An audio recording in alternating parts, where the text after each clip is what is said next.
I counted them. 1, 2, 3.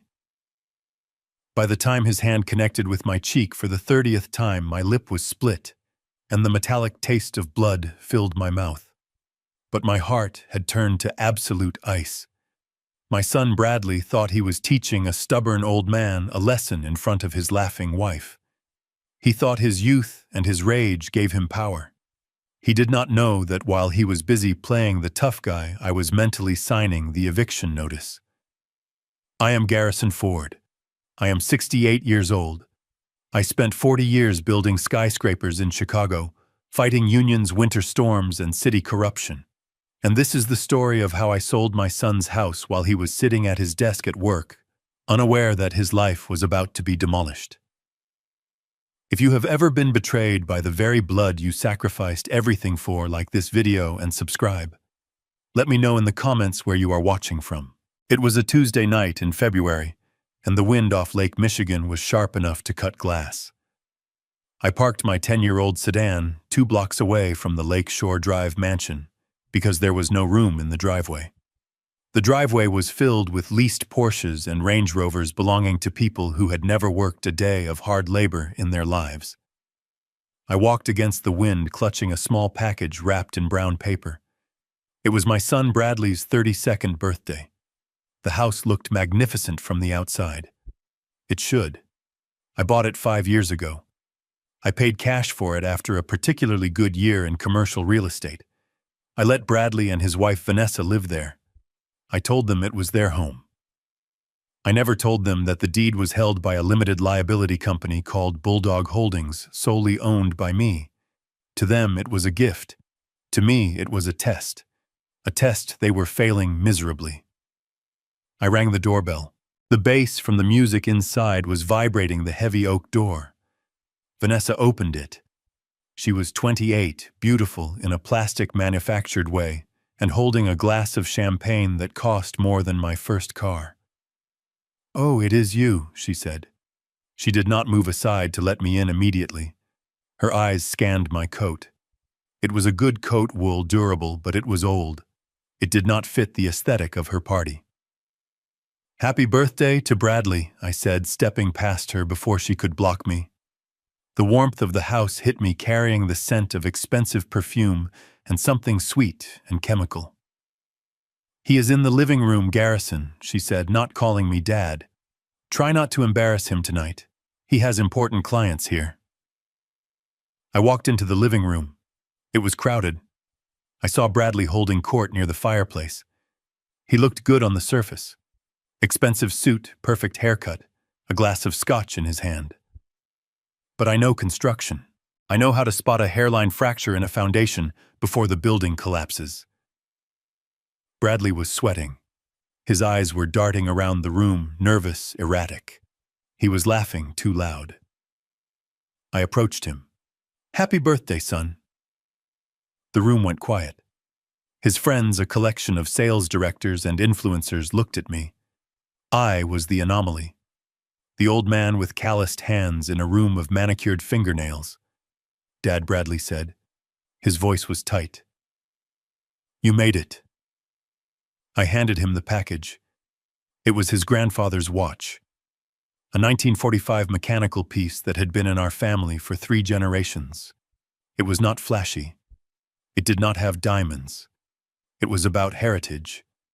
It was about time. Bradley took it. He tore the paper. He looked at the old leather case and opened it. He stared at the watch for a second, and then he laughed. A short, cruel bark of a laugh. "Thanks, Dad," he said. He tossed the box onto a side table where empty glasses and used napkins were piled. It slid off the edge and fell into a trash bin filled with discarded wrapping paper. Vanessa giggled. "Oh, Bradley, be nice. Maybe we can sell it at a garage sale." I felt a tightening in my chest. Not anger. Disappointment. The kind of disappointment that tastes like ash. I walked over and retrieved the watch from the trash. I put it back in my pocket. "Can we talk?" Bradley hissed, grabbing my arm. His grip was hard. Too hard. He dragged me toward his home office. The library. I had built those shelves myself. I had installed that mahogany desk. He shoved me inside and locked the door. The music was muffled now. It was just us. "I need money, Dad," he said. He did not waste time. He did not ask how I was. He went straight to the point. I looked at him. "I retired 3 years ago, Bradley. You have a job. You live in a $2 million house for free." "It is not enough," he shouted. He began to pace. He looked like a trapped animal. "I owe people, bad people. I need 200,000. Tonight. $200,000. I sat down in the leather chair. I looked at my son. I saw the tremors in his hands. I saw the dilated pupils. "Gambling," I stated. It was not a question. It was an investment that went wrong. He lied. He always lied. "Just write the check, Dad. You have it. I know you have it. You are sitting on a pile of cash from the business." "I do have it," I said calmly. "But I am not giving it to you. If I give it to you, you will gamble it away by Friday. You need help, Bradley. You need rehab." He stopped pacing. He looked at me with pure hatred. Vanessa slipped into the room from a side door that connected to the master bedroom. She had her phone out. She was recording. "Tell him, Brad," she said, her voice dripping with poison. "Tell the old miser. You are going to give me that money," Bradley said, his voice dropping to a whisper. "Or you are never going to see us again. You are going to die alone in that sad little apartment of yours." I stood up. "I am leaving, Bradley." He blocked my path. "You are not leaving until you sign a check." I tried to step around him. He shoved me back into the chair. The force of it knocked the wind out of me. "Sign the check," old man, Vanessa urged from the corner. "Teach him a lesson, babe." I looked at them. My son, my daughter-in-law. They looked like vultures. "No," I said. Bradley's face turned a color I had never seen. It was purple with rage. He grabbed my collar with his left hand. He raised his right hand. "You think you are tough," he screamed. "You think because you poured concrete you are tough. You are nothing. You are a wallet. That is all you are to us." And then he slapped me. It was not a punch. It was a slap. Disrespectful. Sharp. It stung. My head snapped to the side. One I counted in my head. I looked back at him. "Is that all you have?" I asked quietly. He slapped me again. Harder this time. My glasses flew off my face and skittered across the hardwood floor. 2. "Sign it," he screamed. "No. 3, 4, 5. He lost control. He was not hitting me to get the money anymore. He was hitting me because he hated me. He hated that I had earned my wealth, and he had to beg for it. He hated that I had integrity, and he had none. He was hitting his own conscience. Vanessa was laughing. She was holding the phone steady. "Get a close-up of his face," she said. 6, 7, 8. I did not raise my hand. I did not block him. I sat there. I took it. I needed this. I needed to feel the physical pain to kill the emotional love I still held for him. I needed him to beat the father out of me. 9, 10, 11. My lips split. I tasted copper. Blood dripped onto my white shirt. 12, 13. He was panting now. Sweat was flying off his forehead. He was exerting himself. Beating an old man is hard work. 14, 15. "Why won't you just die?" he screamed. "Why won't you just have a heart attack and leave us the money? It would be so much easier." 17. I focused on a spot on the wall. A painting of a ship in a storm. I had bought that painting in London. It was worth $5,000. I wondered if he knew that. I wondered if he would sell it for poker chips. 18, 19, 20. My left eye was swelling shut. The room was starting to blur. But my mind was crystal clear. It was sharper than it had been in 20 years. 21. 22. Vanessa moved closer. Kick him out, Brad. He is useless. He is bleeding on the rug. 23. 24. 25. He slowed down. His hand was hurting. He looked at his own palm, red and stinging. He looked at me. I was still sitting upright. I was not crying. I was not begging. 26. 27. 28. He gave me 3 final lazy slaps. Backhand, forehand, backhand. Just to show contempt. 29. He stepped back, breathing heavy. He wiped his hand on his pants. Get out, he said. Get out of my house. Do not come back without the money. I stood up. My legs were shaky, but they held. I picked up my glasses. One lens was cracked. I put them on. The world looked fractured. That was appropriate. I looked at him. I looked at Vanessa. 30, I said. My voice was a croak, but it was steady. What Bradley asked. 30 times, I said. I will remember that number. I walked to the door. I did not look back. I walked through the party. The guests went silent as they saw me. Blood on my shirt. Eye swelling shut. Lip split. I walked past them like a ghost. I opened the front door and stepped out into the snow. The cold was a shock. It froze the blood on my face instantly. I walked to my car. I got in.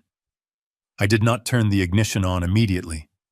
I sat there in the dark, shivering. I reached into my pocket and pulled out my phone. My fingers were stiff. I dialed a number I knew by heart. It rang twice. Jared, I said. Garrison, it is 10 o'clock on a Sunday. What is wrong? Your voice sounds terrible. Jared West. My lawyer. My shark. The man who knew where all the bodies were buried because he had helped me dig the holes legally. I am activating Clause 13, I said. There was a silence on the other end. A long, heavy silence. Jared knew what Clause 13 was. We had written it into the Bulldog Holdings operating agreement 5 years ago. It was the nuclear option. Are you sure, Garrison? Jared asked softly. Clause 13 is scorched earth. There is no coming back from that.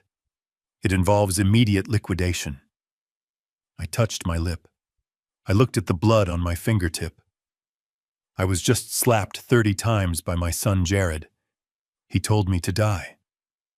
He told me I was just a wallet. My God, Jared whispered. Do you want me to call the police? No, I said. Police are for protection. I do not want protection. I want destruction. Understood, Jared said. His voice shifted. It became cold, professional, lethal. What are your instructions? The house, I said. The Lakeshore Drive house. It is technically a rental property owned by Bulldog Holdings. Bradley is a tenant at will. He just violated the terms of the lease by assaulting the landlord. Correct, Jared said. We can evict him. It will take 30 days. No, I interrupted. I do not want an eviction. I want it gone. I want to sell it. Tonight. Tonight, Garrison Real Estate does not work like that. It does if you sell it to the right people, I said. Call Bulldog Flippers. Call that group that buys distressed properties for cash, the ones who buy teardowns. You mean the developers who strip the lots? Jared asked. They will offer you 50 cents on the dollar. You will lose $1 million in equity. I do not care about the money, I said. I want that house sold by noon tomorrow. I want the locks changed before he comes home from work. I want him to put his key in the door and realize he does not own a single brick. I can make some calls, Jared said. I can draft the paperwork tonight. If you are willing to take a massive loss, I can have a cash buyer lined up by 900 a.m. Do it, I said. And Jared, yes. Cancel everything else. The credit cards I pay for, the car lease under the company name, the insurance, the country club membership. Cut the strings, all of them. He is going to drown Garrison. He has no assets. He has a wife, I said grimly. Let us see how long she stays when the credit card declines. I hung up the phone. I started the car. The heater kicked in, blowing warm air onto my frozen hands.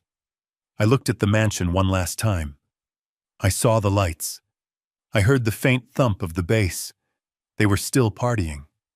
They were drinking my champagne in my house, celebrating their victory over the old man. Enjoy it, Bradley, I whispered to the empty car. Enjoy the party, because tomorrow the hangover is going to be fatal. I drove away. I did not go to a hospital. I went back to my apartment downtown. I cleaned my own wounds. I put ice on my eye. I stared at myself in the mirror. The face looking back at me was bruised and battered, but the eyes were different. The sadness was gone. The hesitation was gone. I sat at my kitchen table and waited for the sun to come up.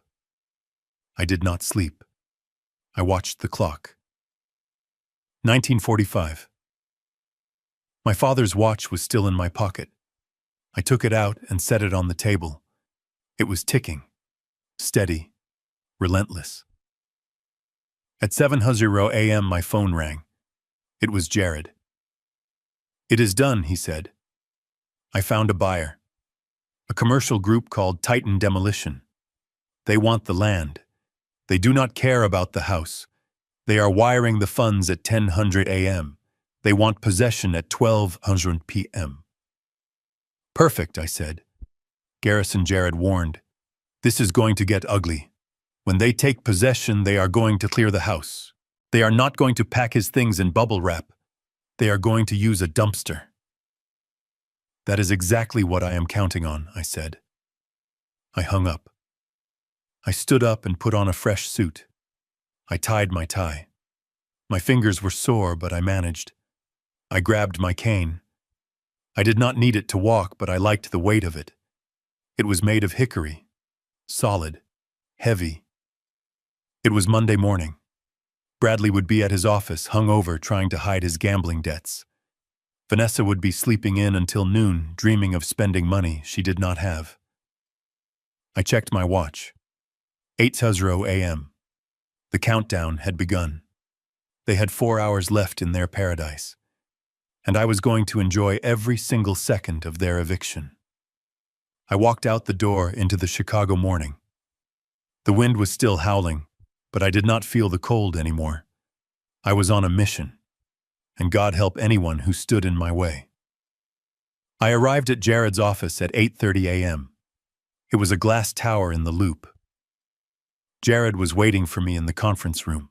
He had a stack of documents 3 inches thick. You look like you went 12 rounds with a heavyweight, he said, looking at my face. I feel like I won, I replied. He slid the papers across the table. This is the bill of sale. This is the transfer of deed. This is the immediate termination of the lease agreement due to criminal conduct. Sign here, here, and here. I signed. My signature was firm. Garrison Ford. Garrison Ford. Garrison Ford. With each stroke of the pen, I was severing a limb. The wire transfer is set, Jared said. Once the money hits our escrow account, the property belongs to Titan Demolition. They have a security team on standby. Good, I said. There is one more thing, Jared said. He pulled out a separate file. I ran a background check on the debts Bradley mentioned. It is worse than you thought. How bad he owes $300,000 to a syndicate out of Cicero. These are not banks, Garrison. These are loan sharks. If he does not pay, they will hurt him. I looked at the skyline of Chicago. I thought about the 30 slaps. I thought about the hate in his eyes. He is a grown man, Jared. He made his choices. You are leaving him to the wolves, Jared said quietly. No, I said. I am just stopping feeding the wolves for him. My phone buzzed. It was a text from Bradley.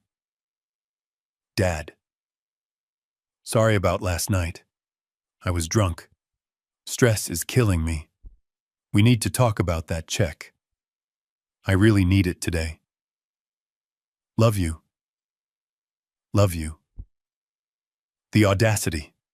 He slapped me 30 times and texted me love you because he needed money. I showed the text to Jared.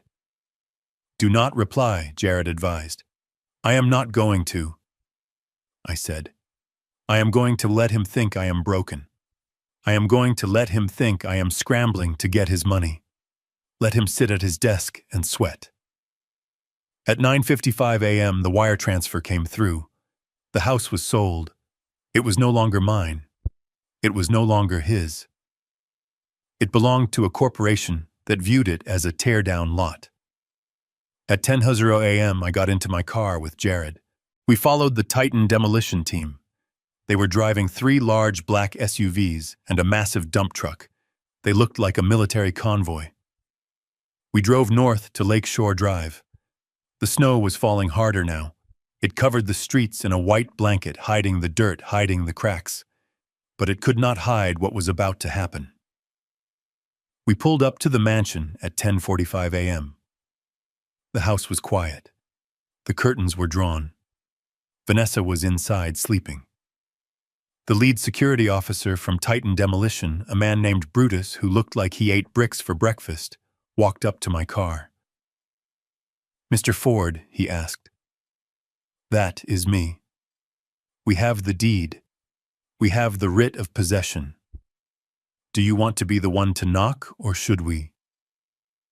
You do it, I said. I will watch from here. Brutus nodded. He signaled his team. 4 men in tactical gear walked up the driveway. They did not ring the doorbell. They did not knock politely. Brutus took out a master key tool. He popped the lock in 5 seconds. The door swung open. The alarm started blaring, a high-pitched scream that cut through the morning air. I rolled down my window. I wanted to hear it. Minutes later, I heard a different kind of scream. It was Vanessa. Get out, get out, who are you? I watched as the security team started bringing things out. They did not carry boxes. They carried armfuls of clothes, shoes, electronics. They walked to the curb and dumped them in the snow. A Gucci bag landed in a slush puddle. A PlayStation 5 crashed onto the concrete. A fur coat was tossed onto a bush. Vanessa ran out the front door. She was wearing a silk robe and slippers. She was screaming hysterically. She tried to grab Brutus's arm. He swatted her away like a fly. Ma'am, this is private property, he boomed. You are trespassing. Remove yourself from the premises or you will be arrested. This is my house, she shrieked. My husband owns this house, Brutus laughed. He held up the deed. Nobody named Ford owns this house, lady. Titan Demolition owns it. And we are clearing the debris. Debris. That is what he called their life. Vanessa pulled out her phone. She was shaking. She dialed Bradley. I sat in my car, warm and dry, and watched the show. My phone did not ring. Bradley was calling her, not me. He was about to find out that his bad day was turning into a catastrophe. The dump truck backed into the driveway. The men started tossing furniture into it. The expensive Italian leather sofa I had paid for, gone. The dining table, gone. It was ruthless. It was efficient. It was beautiful. Suddenly, a black BMW screeched around the corner. It was Bradley. He had left work. He drove up onto the lawn tires, spinning in the snow. He jumped out of the car, leaving the door open. What are you doing? He screamed. He ran toward Brutus. Stop! Stop it! I watched my son. He looked small. He looked powerless. Brutus stepped in front of him. He crossed his massive arms. Back off, pal. That is my stuff, Bradley yelled. Not anymore, Brutus said. Anything left in the property after transfer of ownership is considered abandoned. We are trashing it." Bradley looked around frantically. He saw the pile of clothes in the snow. He saw his wife crying on the sidewalk. And then he saw me. He saw my sedan parked across the street. He saw me sitting in the driver's seat watching him. He froze. The realization hit him like a physical blow. He ran across the street. He slipped on the ice, fell, scrambled up, and slammed his hands onto my car window. "Dad. Dad, stop them. What did you do?" I rolled the window down 2 inches. Just enough to hear him clearly. Just enough to let the cold air hit his face. "I sold the house, Bradley," I said. "You what? You cannot sell my house." "It was never your house," I said. "It was my house, and I sold it. The new owners are very efficient, aren't they?" "You are crazy. Where are we supposed to live? Where am I supposed to go?" I looked at him. I looked at the bruise forming on my own face in the rearview mirror. "I don't know," I said. "But I hear the homeless shelters fill up fast in this weather. You better start running." I rolled the window up. He pounded on the glass. He screamed. He cried. I put the car in drive. I pulled away slowly, leaving him standing in the exhaust fumes, watching his life being hauled away in a dump truck. Act 1 was over. But I was not done. Not even close.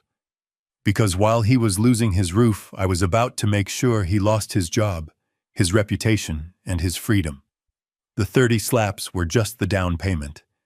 Now I was coming to collect the interest.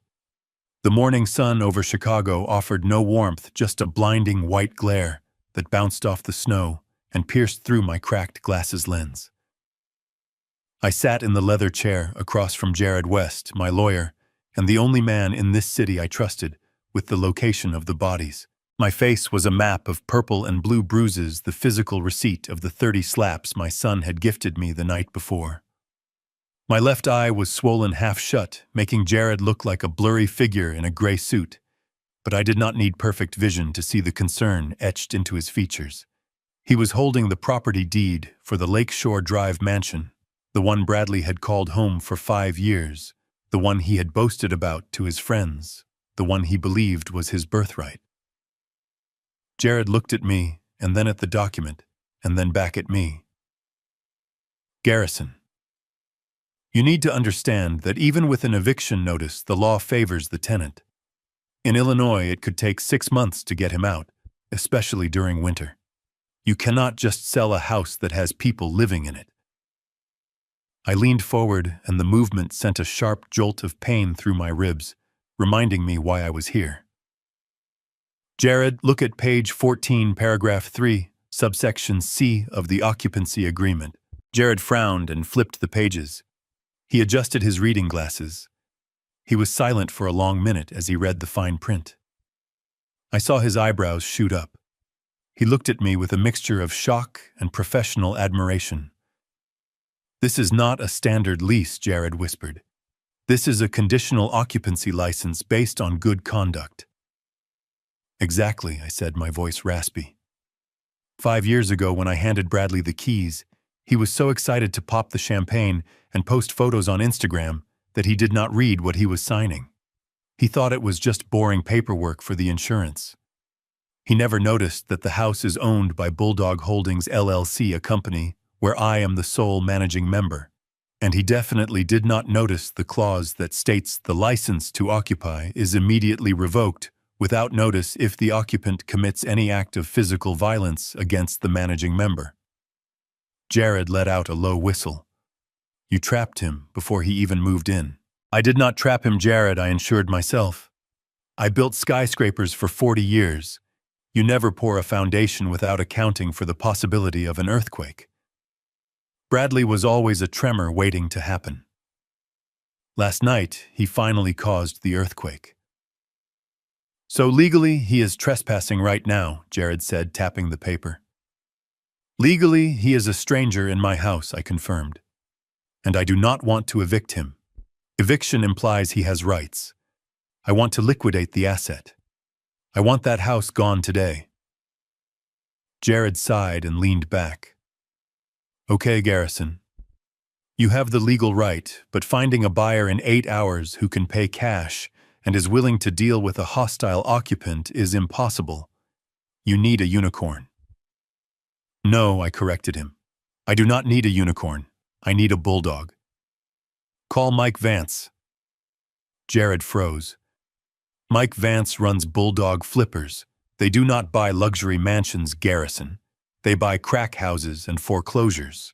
They buy properties sight unseen for 50 cents on the dollar, and they gut them. They are ruthless. Call him, I repeated. Jared picked up the phone. He put it on speaker. The line rang 3 times before a gravelly voice answered. This is Mike. Mike, this is Jared West. I have Garrison Ford with me. We have a property. I am listening, Mike said. Lakeshore Drive, 4,000 square feet. Market value is $2.2 million. Silence on the other end. Then a scoff. We do not touch stuff that high-end, Jared. We flip volume, not museums. 800,000 cash, I said, leaning toward the phone. The silence on the other end was heavier this time. It was the silence of a shark smelling blood in the water. Who is this? Mike asked. Garrison Ford. I bought the property for cash 5 years ago. Title is clean. It is held by my LLC. I want to sell it to you for $800,000. But the wire has to hit my account by noon today. What is the catch, Garrison? Mike asked suspiciously. There is always a catch. Is it built on a toxic waste dump? The catch is the occupants, I said. My son and his wife are currently inside, or rather their stuff is. They do not know it is being sold. You will have to handle the clean out. And Mike, when I say clean out, I mean I do not care if you use a shovel or a flamethrower. Mike laughed, a dry barking sound. So you want a demolition crew, not a moving service? I want the problem gone, I said. I can have the money wired in an hour, Mike said. But I need to inspect the exterior first. I need to make sure the building is still standing. Go now, I said. But do not knock. Do not alert them. Just look and call us back. I hung up the phone. I checked my watch. It was 9:15 a.m. I pulled out my tablet and opened the security app connected to the smart cameras I had installed in the house 5 years ago.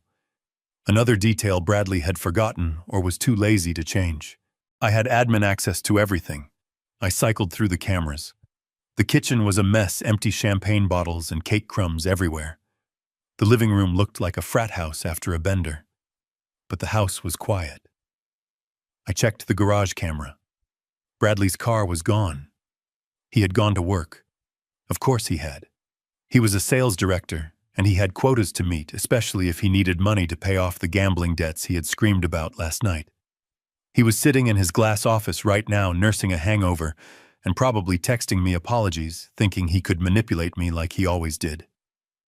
I checked the master bedroom camera. Empty. The bed was unmade.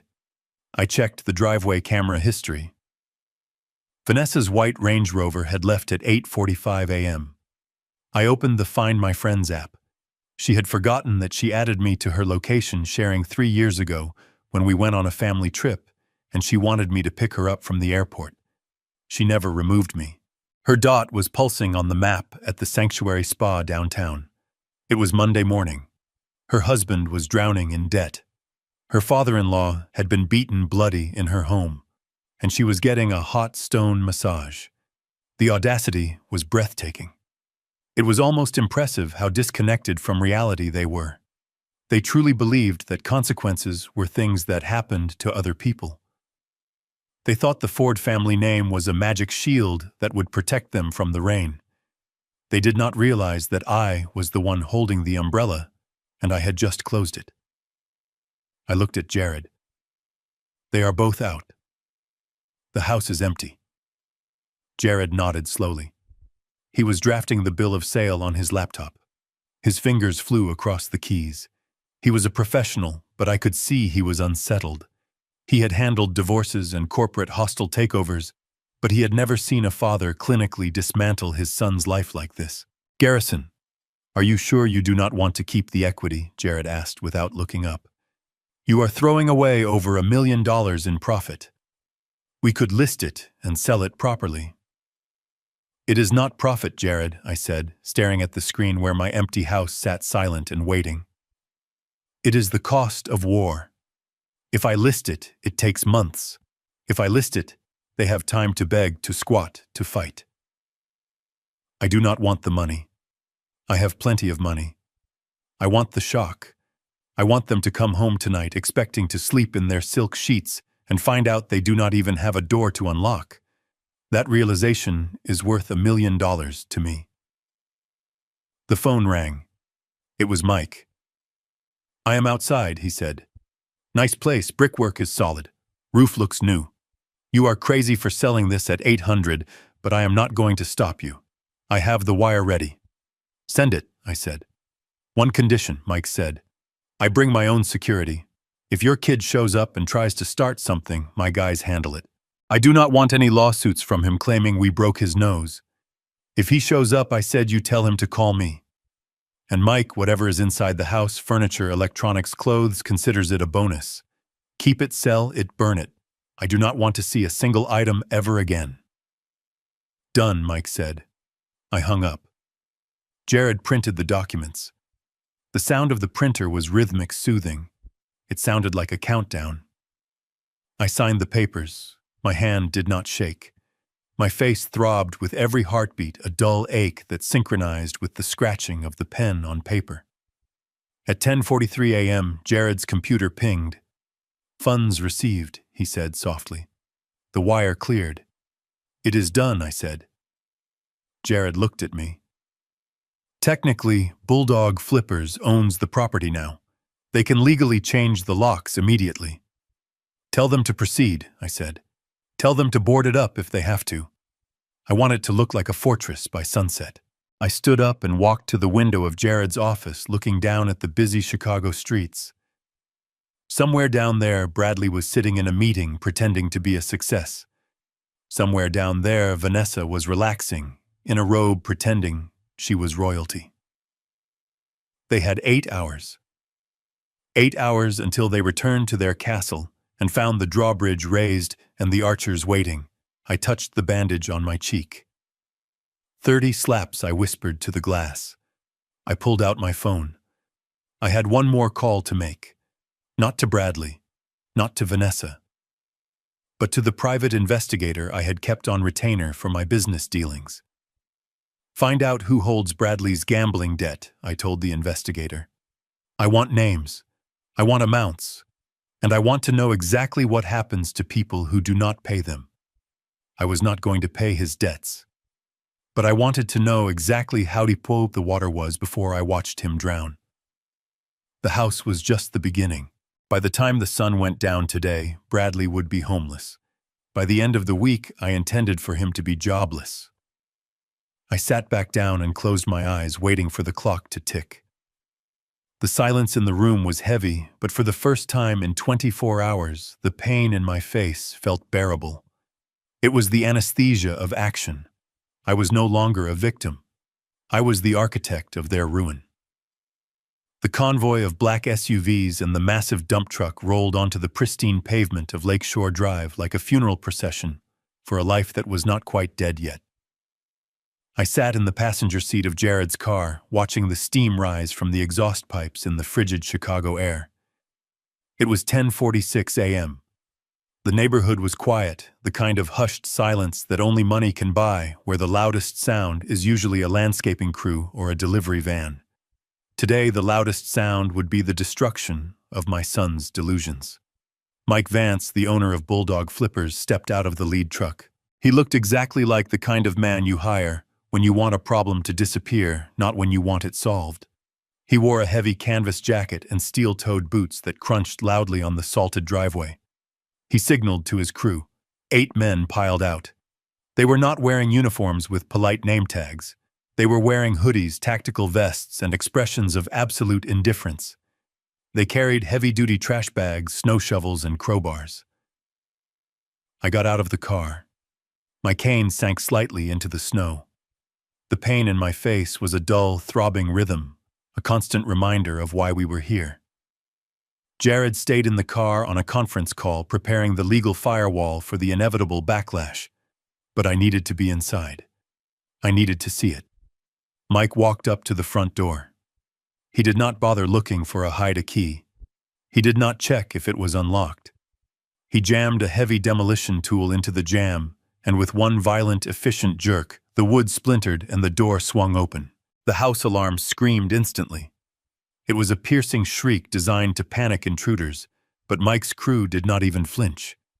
They walked in as if they were entering a grocery store. I followed them. The inside of the house smelled like stale champagne and expensive cologne, the lingering scent of last night's party. Red plastic cups were scattered on the marble foyer. A half-eaten cake sat on the antique console table I had bought them as a housewarming gift. It was a snapshot of a life lived without consequences. "Clear it," Mike shouted over the alarm. "Everything goes. If it is not nailed down, it is trash. If it is nailed down, pry it up." The crew moved like locusts.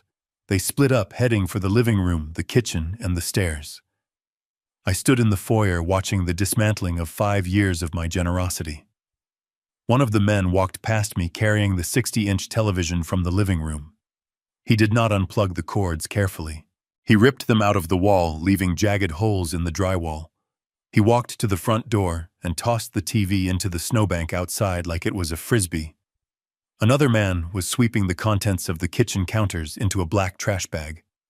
The espresso machine, the designer toaster, the crystal wine glasses. Crash, smash, gone. I walked up the stairs slowly, my hand trailing on the banister. I could hear the sounds of destruction coming from the master bedroom. This was Vanessa's sanctuary. I pushed the door open. 2 men were in the walk-in closet. It was a room bigger than my first apartment, filled floor to ceiling with Vanessa's vanity. Rows of designer shoes, handbags that cost more than a semester of college, racks of clothes with tags still on them. "Bag it!" Mike's voice boomed from the hallway. "Donate it all. The shelter downtown needs coats." The men started grabbing armfuls of silk and cashmere. They stuffed Birkin bags into garbage sacks next to dirty laundry. They took pairs of Louboutin heels and tossed them into a cardboard box labeled Goodwill. There was no sorting. There was no care. A $10,000 dress was treated with the same reverence as a used tissue. I watched a man grab Vanessa's jewelry box. He dumped it upside down into a bag. Necklaces, tangled earrings scattered. It was a violent erasure of her identity. Vanessa defined herself by these things. Without them, she was just a girl from the suburbs with a bad attitude. Now she was a girl with nothing. I left them to their work and walked down the hall to the guest room which Bradley had converted into his man cave. This was where he hid when reality got too heavy. It was dark, smelling of stale smoke and sweat. Posters of movies he had never seen lined the walls. A gaming setup that rivaled NASA's control center dominated the corner. Mike followed me in. "Nice toys," he grunted. "Trash it," I said. Mike nodded to one of his guys. The man grabbed the monitors and the console and carried them out. I walked over to the closet in the corner. Bradley thought he was clever. He thought he had secrets. But I had built this house. I knew every inch of it. I knew that behind the false panel in the closet, there was a wall safe. I had installed it myself years ago, thinking he might use it to store deeds or bonds or maybe family photos. "Open it, Mike," I said, pointing to the panel. Mike didn't ask for the combination. He pulled a drill from his belt. 2 minutes of grinding noise later, the lock mechanism sparked and the heavy steel door swung open. I expected to find cash. I expected to find maybe some chips from the casino. The safe was almost empty. There was no money. Of course there wasn't. Bradley burned money faster than he could earn it. Instead, there was a stack of papers bound by a rubber band. I reached in and took them. My hands were shaking slightly, not from cold, but from adrenaline. I walked over to the window where the winter light was stronger. I snapped the rubber band and began to read. The first few pages were what I expected. Markers, IOUs from underground casinos in Cicero and Joliet. Handwritten notes on napkins signed with shaky scrawls promising to pay $50,000 here, $20,000 there. The interest rates scribbled in the margins were astronomical. These were not debts you paid off. These were debts you died for. I flipped through them. The total was staggering. He was in deeper than I had imagined. He wasn't just drowning, he was already on the ocean floor. But it was the document at the bottom of the stack that made my blood run cold. It stopped my breath in my throat. It was a thick, formal document in a blue folder. A life insurance policy. I opened it. The policyholder was me, Garrison Ford. I scanned the details. It was a term life policy taken out 2 years ago. The coverage amount was $5 million, but I had never signed this. I looked at the signature at the bottom. It was my name, but it wasn't my hand. It was a forgery, a good one, but a forgery nonetheless. Bradley had practiced. He had traced my signature from the birthday checks I sent him.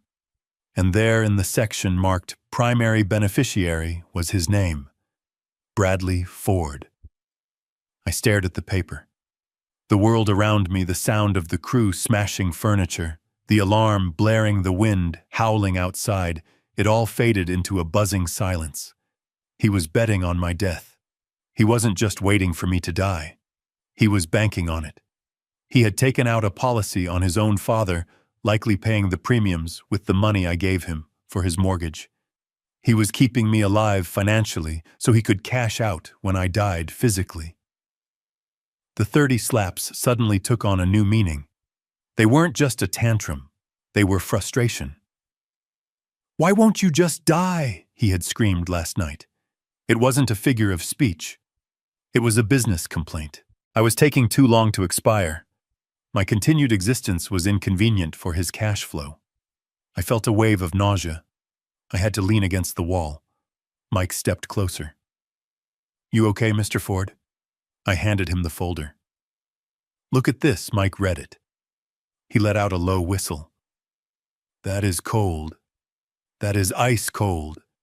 The kid bet against the house and the house is you." "He forged my signature," I whispered. "He has been paying for this policy for 2 years, waiting for me to have a heart attack or a stroke, or maybe getting impatient enough to cause one."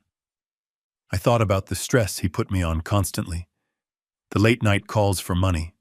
The manufactured crises. He wasn't asking for help. He was trying to spike my blood pressure. "Pack it up," I said, my voice hard as granite. "What about the rest of the stuff?" Mike asked, looking at the few remaining items in the room. "Everything," I said. "Leave nothing. I want this house stripped to the studs. I want the copper wiring out of the walls if you have time. I want him to walk into a shell." I took the papers. I folded them and put them into my inside pocket next to my heart, which was currently hardening into something unrecognizable. This was no longer just about teaching a lesson. This was no longer about tough love. This was self-defense.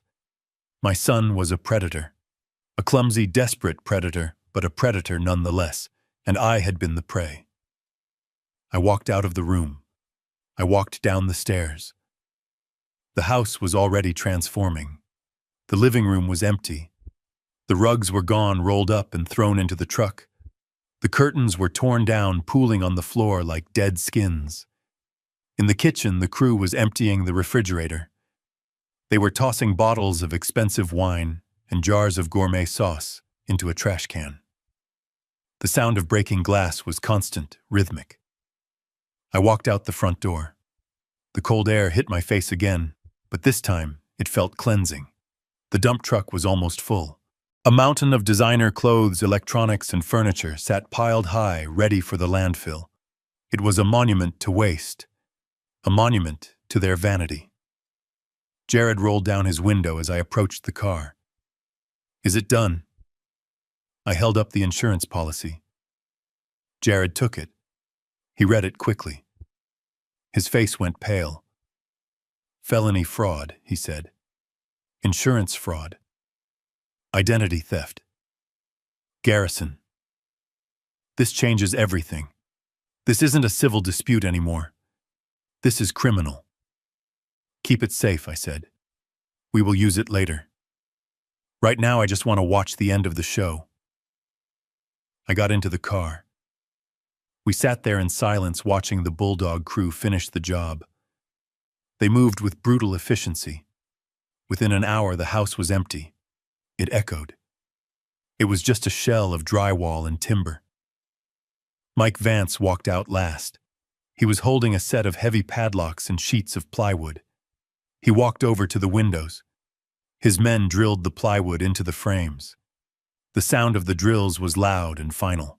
They covered the bay windows overlooking the lake. They covered the front door's glass panels. The house went blind. Then Mike took the padlock. He looped a heavy chain through the door handles. He snapped the lock shut. He walked over to my car and tapped on the window. Secured, he said. Nobody is getting in there without a tank. Thank you, Mike, I said. My pleasure. What about the stuff in the truck? You want to sort through it. Maybe save some family photos. I thought about the photos. Photos of Bradley graduating. Photos of his wedding to Vanessa, where I paid for the open bar.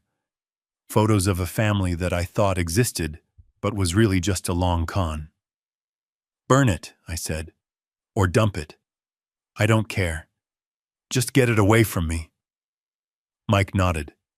He signaled the driver. The massive truck engine roared to life. Black smoke puffed into the gray sky. The convoy began to move. They pulled away from the curb, leaving deep tracks in the snow. I watched them go. I watched my son's life disappear around the corner, heading for the city dump. I looked back at the house. It stood dark and silent, boarded up like a plague house. It looked dead. It was perfect. Let's go, Jared, I said. Where to, Jared asked. To the precinct, I said. I want to file a report about a stolen identity, and then I want to get a steak. I'm hungry. As we drove away, I checked my phone. No calls from Bradley yet. He was still at work, still thinking he was safe, still thinking he had a home to go to. He had no idea that his landlord, his bank, and his father had just foreclosed on his entire existence. The papers in my pocket felt heavy. They were the nail in the coffin. He had bet on my death. Now he was going to have to live with my life, and I intended to live for a very long time just to spite him. The purge was complete. Now it was time for the silence, the long, cold silence before the scream. I leaned my head back against the seat and watched the city pass by. I touched the watch in my pocket. It was still ticking. My time wasn't up. His was. I sat in a high-backed leather booth at Gibson's Bar and Steakhouse, watching the condensation slide down the side of my Scotch glass. The restaurant was dimly lit, filled with the low hum of business deals and political maneuvering. It was a place for power, not for weakness. But as my phone vibrated on the white tablecloth displaying the name Bradley, I prepared to give the greatest performance of my life. I let it ring once, twice, 3 times. I wanted him to picture me unconscious or maybe dead. I wanted his pulse to spike. I wanted him to taste the panic of his golden goose potentially expiring before laying the golden egg. On the 4th ring, I picked up. I did not say hello. I just let out a ragged, wet cough that rattled deep in my chest. It was easy to fake because my ribs actually felt like they had been kicked by a mule. Dad Bradley's voice cracked through the speaker. Dad, are you there? Oh God, please tell me you are okay. I closed my eyes, leaning my head back against the booth. I conjured the image of a frail, broken old man, the man he thought I was. Bradley. I whispered, my voice trembling and weak. I am here. Where are you, Dad? I have been calling and calling. I went by your apartment, but you weren't there. Vanessa is freaking out. We are so worried. Liar. He wasn't worried about my health. He was worried that if I wasn't found, his $200,000 check would vanish into the ether of probate court. I am at the hospital, son, I lied. My voice sounded thin, pitiful. St. Luke's. The emergency room. They are running scans. My head. I can't see straight, Bradley. Everything is blurry. There was a pause on the other end. I could hear the background noise of his office. Phones ringing, people typing. He was at his desk, probably huddled in a corner, trying to keep his voice down so his coworkers wouldn't hear him, begging his battered father for cash. Jesus, Dad, Bradley said, and for a second he almost sounded human. I am so sorry. Last night, I don't know what happened. I snapped. The stress. These guys are pressuring me, Dad. They threatened to hurt Vanessa. I just lost it. It won't happen again. I swear. It was the classic abuser's anthem. It wasn't me, it was the stress. It won't happen again. I had heard it 1,000 times before, usually followed by a request for a loan to cover a margin call or a car repair. I know, son, I wheezed, acting the part of the battered, codependent parent. I know you didn't mean it. You are a good boy deep down. I almost gagged saying it. The scotch burned my throat, washing away the taste of the lie. Dad, look, I can come down there, Bradley said, his voice shifting gears, urgency creeping in. I can come to the hospital right now. We can talk to the doctors together. No, I said quickly, too quickly. I had to dial it back. No, Bradley. They gave me something. Morphine, I think. I am drifting. If you come here now, I won't make sense. I need to sleep. They said I need to sleep for a few hours before the neurologist sees me. But Dad, the deadline, Bradley pressed. The guys, they said 5 p.m. If I don't have the money by 5, they are going to come to the house. They are going to hurt us. He was using fear now. He was trying to weaponize my protective instinct. He didn't know that instinct had been surgically removed at 10:45 a.m. that morning along with his furniture. I have the checkbook here, Bradley. I stammered, playing the confused victim. It is in my jacket pocket. But my hand is shaking so bad. I can't hold a pen right now. I can help you sign it, he said, desperate. Just tell me what room. I will drive over. It will take 20 minutes. I checked my watch. It was 1:15 p.m. If he left now, he would drive past the house. He might see the boarded-up windows. He might see the bulldog trucks finishing up. I needed him anchored at his desk downtown. I needed 2 more hours for Mike Vance to finish welding the steel security doors he had recommended for the back entrance. Do not come yet, I said, putting a tremor of panic into my voice. Please, son. Seeing you right now, I think it would upset me too much. My blood pressure is too high. The doctor said if it goes any higher, I could stroke out. Do you want that? No, of course not. Bradley backpedaled. Okay. You rest. I just need a little time, I said.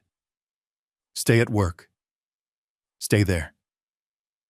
Let me close my eyes for 2 hours. I will call you at 3:30. If I feel better, if the medicine works, maybe you can meet me then. Not at the hospital. Maybe at the bank. The bank.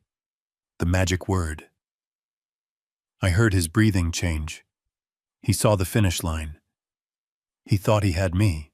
He thought the old man was folding just like always. Okay, Dad, he said. 3:30. I will wait for your call.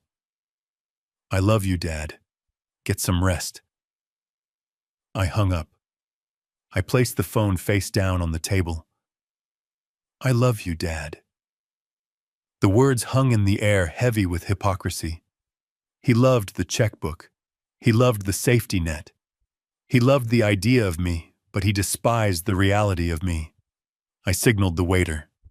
"Another scotch, please. And bring the steak." Rare. I had bought myself 2 hours. 2 hours for the cement to dry on his new reality. I pulled up the security feed on my tablet again. The house was unrecognizable. The windows were covered in thick marine-grade plywood painted black to blend in with the night. The front door was gone, replaced by a heavy steel security door that looked like it belonged on a bank vault. Mike Vance wasn't kidding. He was turning the mansion into a fortress. I saw a locksmith installing a new digital keypad on the garage. Bradley's remote clicker would be useless. His key would be a piece of scrap metal. I took a bite of my steak. It was tender, perfectly cooked. I chewed slowly, savoring the flavor. My jaw clicked with every bite, a souvenir from the 30th slap, but I ignored it. At 2:00 p.m., my private investigator texted me. Subject: Bradley Ford, debt. Holder: Sergei Volkov. Cicero Syndicate. Amount: $285,000 principal plus Vyjug. Status: delinquent. Notes: Volkov is not patient. He breaks thumbs for late fees. He takes collateral for defaults. I stared at the screen. 285,000. He had lied to me even while begging. He told me 200. He was going to take my money and still be short. He was going to gamble the rest, trying to make up the difference and lose it all. He was a dead man walking. And he wanted to drag me into the grave with him. I deleted the text. I was not going to pay Volkov. I was not going to negotiate. That was Bradley's mess. He wanted to be a big shot with his high roller friends. Now he could deal with the big shot consequences. At 3:00 p.m. I asked for the check. I paid with my black card. I tipped the waiter $100. "Thank you, Mr. Ford," the waiter said. "You look like you have been through a war, sir." I touched the bruise on my cheekbone. It was throbbing, pulsing in time with the city. "I have son," I said, standing up and buttoning my coat. But the war is over. Now comes the surrender. I walked out of the restaurant and into the cold afternoon light. The wind had picked up, whipping snow around the skyscrapers. It was a brutal, unforgiving city. It didn't care about your excuses. It didn't care if you were stressed or drunk or entitled. It only cared about what you could build and what you could hold on to. Bradley couldn't hold on to anything. Not his money, not his temper, not his family. I got into my car. I checked the time. 3:25 p.m. It was time to make the call. But not the call he was expecting. I wasn't going to call him to meet at the bank. I wasn't going to call him to come to the hospital. I was going to ghost him. I turned my phone on silent. I tossed it onto the passenger seat. Let him sit there. Let him stare at his phone. Let him watch the clock tick past 3:30, then 3:45, then 4 Sabaro. Let the panic set in. Let him realize that silence is the loudest sound in the world when you are waiting for a lifeline that has already been cut. I started the engine and drove toward the lake. I wanted to be parked down the street when he finally gave up and drove home. I wanted to see his face when he pulled into the driveway and realized that his key didn't just fail to open the door, it failed to open his entire future. The stage was set. The props were in place. The audience of one was ready. Act 3 was about to begin. And this time there would be no intermission. The black winter sky hung low over the neighborhood, suffocating the streetlights in a heavy gloom.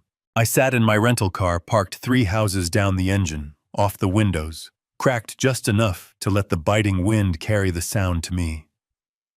It was 6:00 p.m. The witching hour. My face throbbed a dull, rhythmic ache under the bandages, but my mind was razor-sharp, focusing on the driveway of the mansion that was no longer ours. A pair of headlights cut through the darkness. Bradley's BMW swerved around the corner, driving too fast on the icy road. He pulled into the driveway, tires crunching on the salted concrete. A moment later, Vanessa's white Range Rover followed, pulling in right behind him.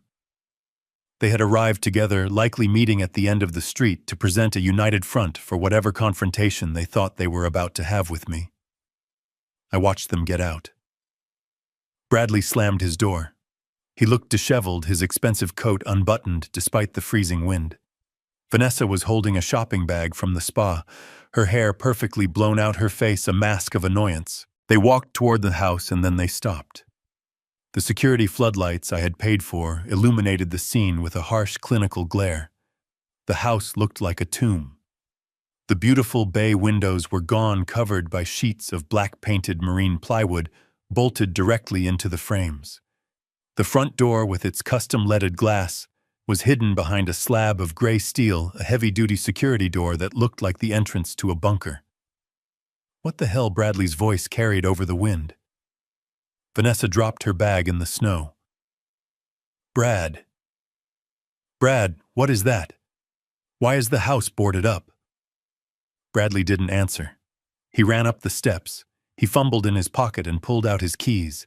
He jammed the key toward where the lock should have been, but the steel door had no keyhole. The digital keypad was gone, ripped out, and replaced by a smooth metal plate. He rattled the heavy steel handle. It didn't budge. It was solid, immovable. Open the door, he shouted, pounding his fist against the metal. Dad, I know you are in there. Open the damn door. Vanessa ran up behind him. She was shivering in her thin coat. My clothes, she shrieked. My jewelry. Brad, get us inside. It is freezing. Bradley turned his anger on the house. He kicked the door. A hollow clang rang out, echoing down the quiet street. He ran to the living room window and clawed at the plywood, trying to find a grip to rip it down. This is my house, he screamed, his voice cracking. You cannot lock me out! He ran back to his car and popped the trunk. He pulled out a tire iron. Do not do it, son, I whispered from the darkness of my car. Do not make it worse. He didn't hear me. He marched back to the front door and swung the iron with all his strength. Clang! The sound was violent, ugly. He swung again, hitting the steel frame. That was the trigger. The alarm system I had installed didn't just beep, it roared. A high-pitched, oscillating siren erupted from the eaves of the house, tearing through the silence of the neighborhood. Lights flashed strobe-like, disorienting and blinding. Vanessa screamed, covering her ears, crouching down on the porch. Suddenly, a black SUV that had been idling at the end of the block roared up the driveway, blocking their cars in. Two men jumped out. They weren't police, they were Titan security dressed in tactical black with vests and utility belts. They moved with the precision of soldiers. Drop the weapon, one of them shouted, his hand resting on the taser at his hip. Bradley spun around, tire iron raised, chest heaving. Get off my property. Who are you? Drop it now or we will neutralize you, the guard commanded. His voice was calm, robotic. Bradley hesitated, then threw the tire iron into the snow. It is my house, he yelled, pointing a shaking finger at the boarded-up windows. My father owns this house. I live here. You are trespassing. The lead guard stepped into the light. He didn't look intimidated. He looked bored. He reached into his vest and pulled out a folded document, protected by a plastic sleeve. Mr. Bradley Ford, I assume the guard said. Yes, I am calling the cops. You are going to jail. The guard held up the document. This is a deed of ownership, notarized and filed at 2:14 p.m. today with the Cook County clerk. Bradley squinted at the paper. What? This property is no longer owned by Bulldog Holdings, the guard stated. It is the property of Titan Demolition Group. Bradley snatched the paper. He stared at it. His eyes darted across the legal jargon, the timestamps, the signatures. Sold, he whispered. His face went white, ghostly pale under the floodlights. He sold it. He looked up at the guard. He can't sell it. It is mine. It is my trust fund. It is a teardown, the guard said, cold as ice. We bought the lot. The structure is scheduled for demolition on Thursday. Demolition. Vanessa screamed, standing up. Her face was twisted in horror. What about our things?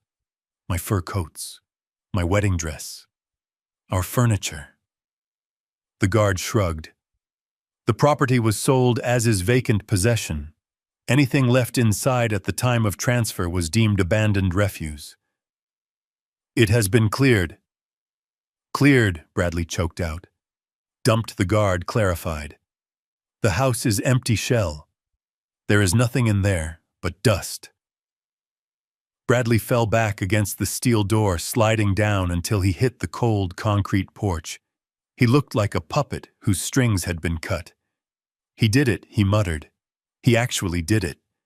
He looked around wildly, his eyes manic. He looked at the boarded windows, the guards, the black SUV blocking his escape. And then he looked at the street. The reflection of the street lamp hit my windshield. He saw me. He scrambled to his feet, slipping on the ice, flailing. He ran down the driveway, past the guards, who let him go knowing he was powerless. He ran toward my car. "Dad," he screamed. He slammed his hands onto my driver's side window. His face was inches from mine, separated by the glass.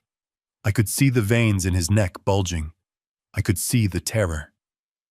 "This is my house," he roared, tears streaming down his face, mixing with the snot and the sweat.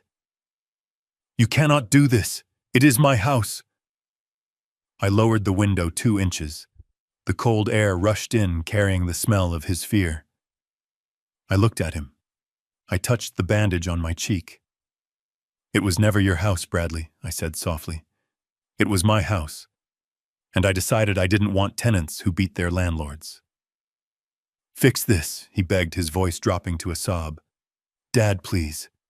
Sergey, the loan sharks, they know where I live. If I don't have the house, if I don't have the money." "That sounds like a personal problem," I said. I rolled the window up. He pounded on the glass, screaming incoherent pleas. I put the car in drive and pulled away, leaving him standing in the middle of the dark street, a king without a castle, a son without a father, watching the taillights of his last chance disappear into the night. The flashing blue and red lights of the Chicago police cruiser bounced off the snowbanks, creating a strobe effect that made the scene look like a disjointed nightmare. I sat in my warm car 3 houses down, watching the cavalry arrive. But they were not the cavalry Bradley expected. He thought they were his saviors coming to restore his kingdom. He did not know they were simply the witnesses to his final dethroning. 2 officers stepped out of the squad car. They were big men bundled in heavy coats, their breath steaming in the frigid air. They had their hands resting near their holsters, not because they expected a shootout, but because they were responding to a high-priority alarm call at a multi-million-dollar property. They walked with the heavy, deliberate steps of men who had seen every kind of domestic dispute the city could offer. Bradley ran toward them like a drowning man spotting a lifeline. He was waving his arms, his coat flapping open, his face a mask of red, frozen rage.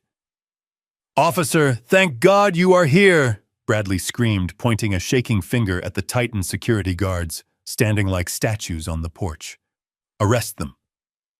They broke in. They changed the locks. They are holding my house hostage. The lead officer, a sergeant with a gray mustache and eyes that looked like they had not slept in a decade, held up a gloved hand. He did not look at the guards. He looked at the hysterical man screaming in the middle of the street. "Calm down, sir," the sergeant said, his voice flat and commanding. "Lower your voice. What is the situation here?" "This is my house," Bradley yelled. He was hyperventilating now, the panic finally overtaking the anger. "I came home from work and these goons boarded up my windows. They stole my keys. They are trespassing. You have to get them out. I want them in handcuffs." The sergeant looked past Bradley at the house. He saw the steel security door. He saw the black plywood bolted over the windows. He saw the Titan security SUV blocking the driveway. It did not look like a break-in. It looked like a foreclosure. It looked like a professional job. He walked past Bradley up the driveway. The Titan guard, the one named Brutus, did not flinch. He did not reach for a weapon. He simply reached into his tactical vest and pulled out the same plastic sleeve he had shown Bradley.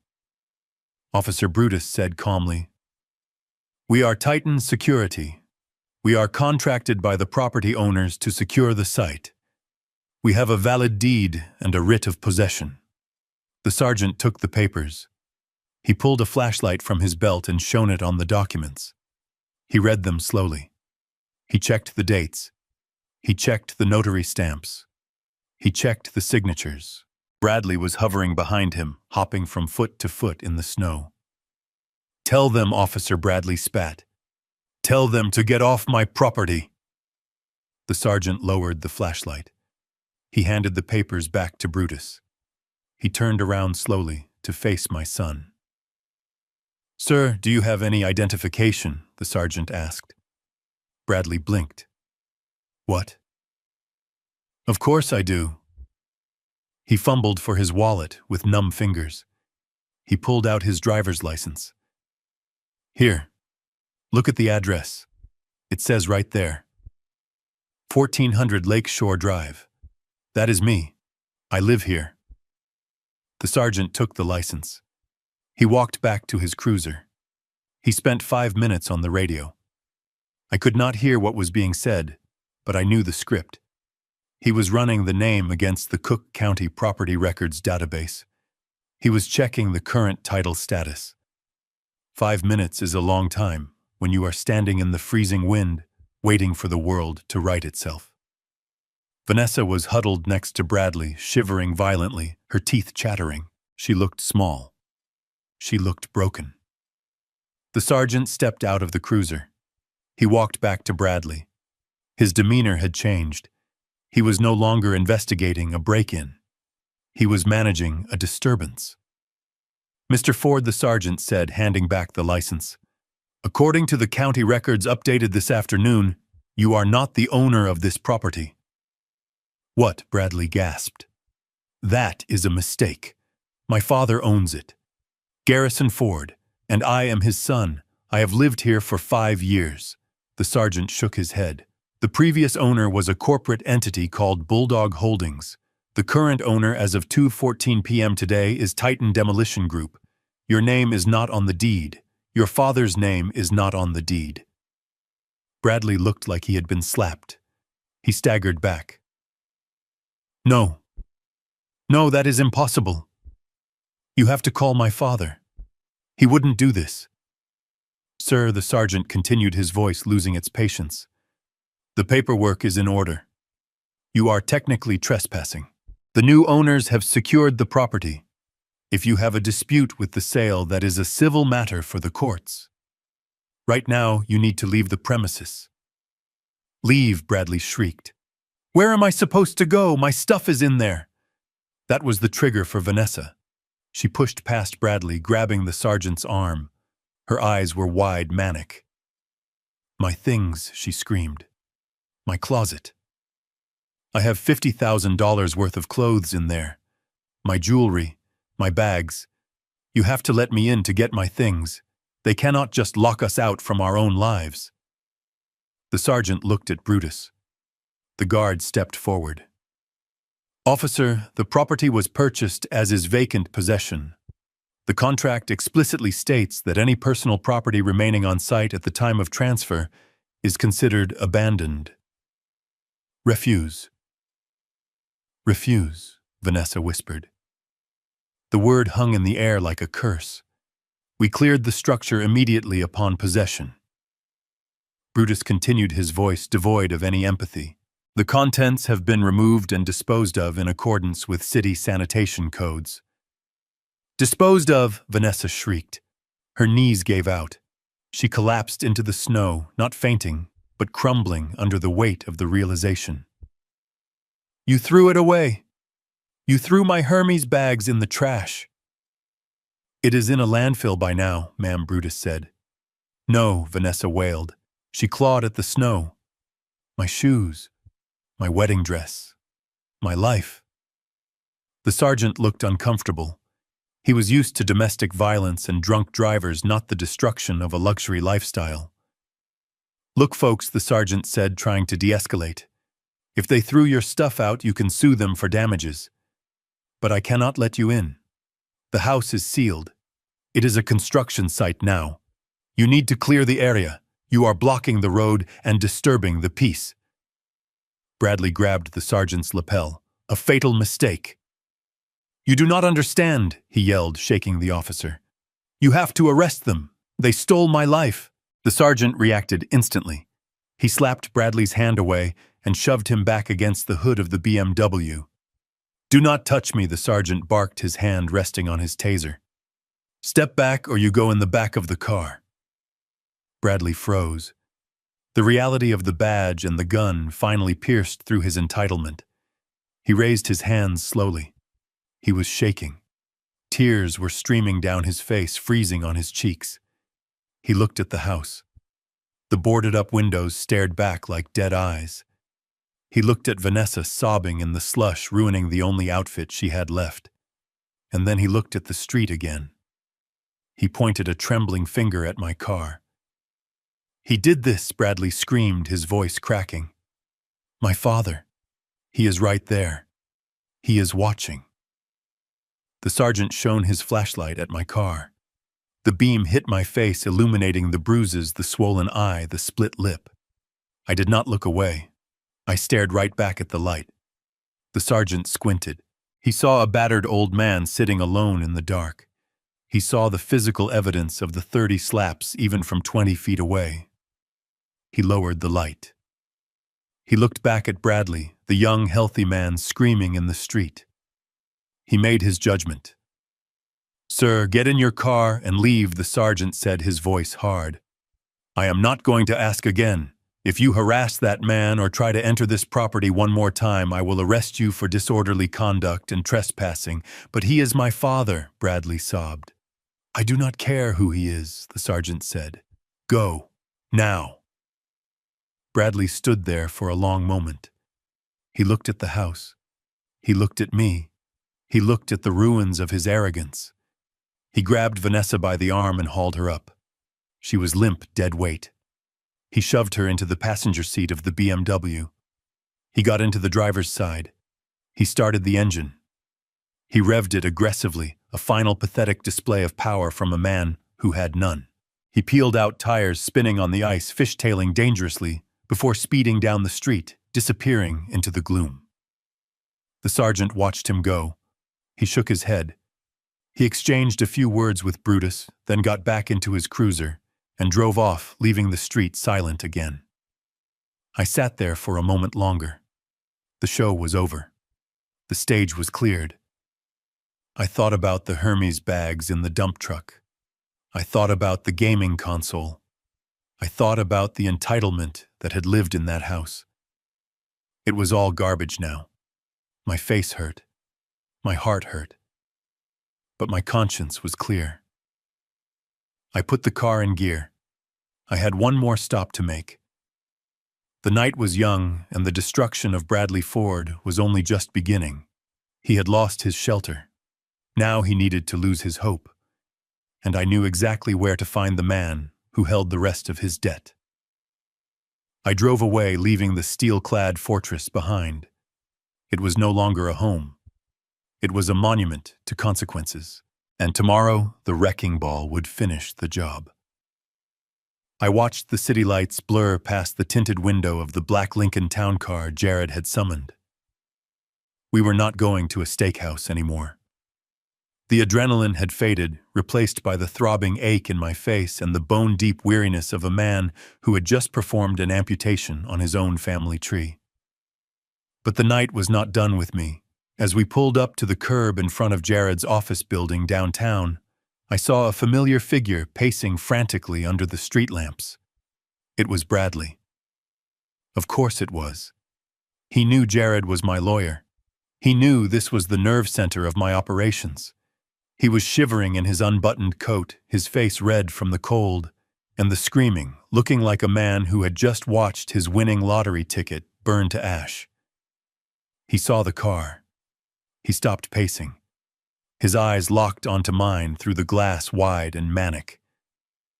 I opened the door. The cold air rushed in, biting at my exposed skin.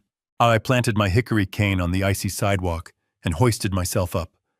My body felt heavy old, but my resolve was lighter than air. I stepped out into the wind, the collar of my coat turned up against the chill. Bradley rushed toward me. He did not run like a son running to a father. He ran like a creditor running to a debtor.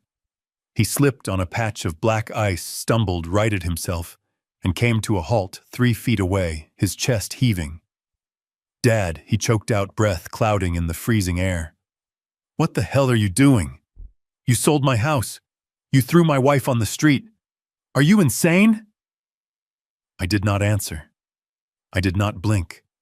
I just looked at him. I looked at the man who had struck me 30 times less than 24 hours ago. I looked at the hands that were now clenched in fists at his sides, the same hands that had left the purple contusions blooming across my cheekbone. I leaned on my cane, letting the silence stretch between us like a loaded rubber band. Jared West stepped out of the car behind me. He moved smoothly, stepping between me and my son. He was not a big man, but he carried the weight of the law in his posture. He held 2 thick, cream-colored envelopes in his gloved hand. "Mr. Ford," Jared said, his voice cutting through the wind like a razor.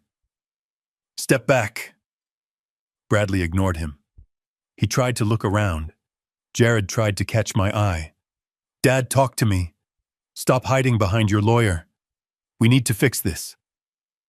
Sergey called me. "Do you understand? He knows I lost the house. He is going to kill me." I stayed silent. I let his panic wash over me. It was not my storm anymore. Jared took a step forward, forcing Bradley to retreat. "Bradley, listen to me very carefully," Jared said. "Your father is not going to speak to you. Not tonight, not tomorrow, likely not ever again." Bradley scoffed, a desperate, hysterical sound. "That is bull. He is my father. He can't just cut me off." Jared extended the first envelope. "This is a temporary restraining order granted by Judge Harmon an hour ago," Jared said. "It is based on the emergency room report detailing the assault and battery Garrison Ford sustained last night. The bruising, the split lip, the concussion protocol." Bradley stared at the envelope. He did not take it. "Take it," Jared said. "It orders you to stay 500 feet away from Garrison Ford at all times. It orders you to cease all communication. No calls, no texts, no emails. If you violate this order, you will be arrested immediately." Bradley's face crumbled. He looked at me, his eyes pleading. "Dad, it was a mistake. I told you, I was stressed. I didn't mean to hurt you." I tapped my cane on the pavement. Once. A sharp final sound. I did not speak. Jared thrust the envelope into Bradley's chest. Bradley grabbed it reflexively. "And this," Jared said, holding up the second envelope. "This is from the accounting department of Bulldog Holdings." Bradley looked confused. "What?" For the past 5 years, Jared explained, his tone dry and clinical, "you have occupied the property at 1400 Lakeshore Drive rent-free. You believed this was a gift. However, there was never a gift letter signed. In the absence of such documentation, the IRS views that free rent as either a loan or taxable income." Bradley blinked. "I don't understand." "Garrison has decided to classify the past 60 months of unpaid rent, valued at $10,000 a month, as a forgiven debt," Jared said. I saw the moment the math hit Bradley's brain. 60 months. 10,000 a month. $600,000. Forgiven debt is considered taxable income by the IRS. Jared delivered the kill shot. "This envelope contains a Form 1099-C cancellation of debt. We are filing it with the IRS tomorrow morning. You now owe federal and state income taxes on $600,000 of income for this tax year." Bradley's jaw dropped. No. "No, you can't do that. That is That is hundreds of thousands of dollars in taxes. I don't have that kind of money. Then I suggest you get a good accountant, Jared said, or a good public defender, because the IRS is far less forgiving than your father was. Bradley looked at the two envelopes in his hands. One ordered him to stay away. The other buried him in debt he could never pay. He looked up at me. Tears were freezing on his face now. Why, he whispered, "Why are you doing this?" I looked at him one last time. I touched the bruise on my face. I remembered the count. 29. 30. I turned my back on him. I got back into the car. I slammed the door, shutting out the cold, shutting out the wind, shutting out my son. Jared got in the driver's side.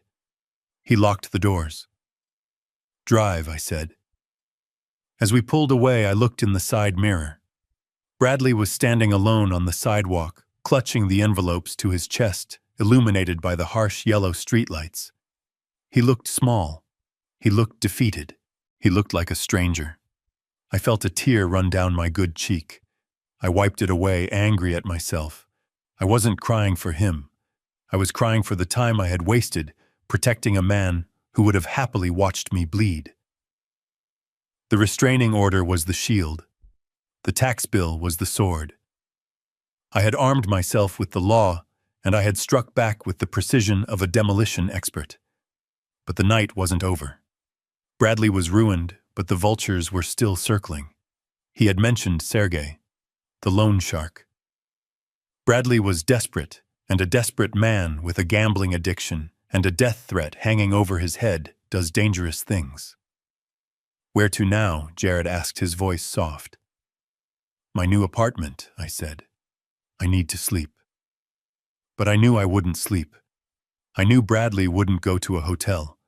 He wouldn't go to a shelter. He would go to the only person left who he thought he could manipulate. He would go back to Vanessa. And when he realized she had abandoned him too, when he realized he was truly, completely alone, that was when the real danger would begin. I watched the city pass by steel and glass and concrete. Strong things, durable things, things that didn't break when you hit them. I needed to be like them. I checked my watch. 8:00 p.m.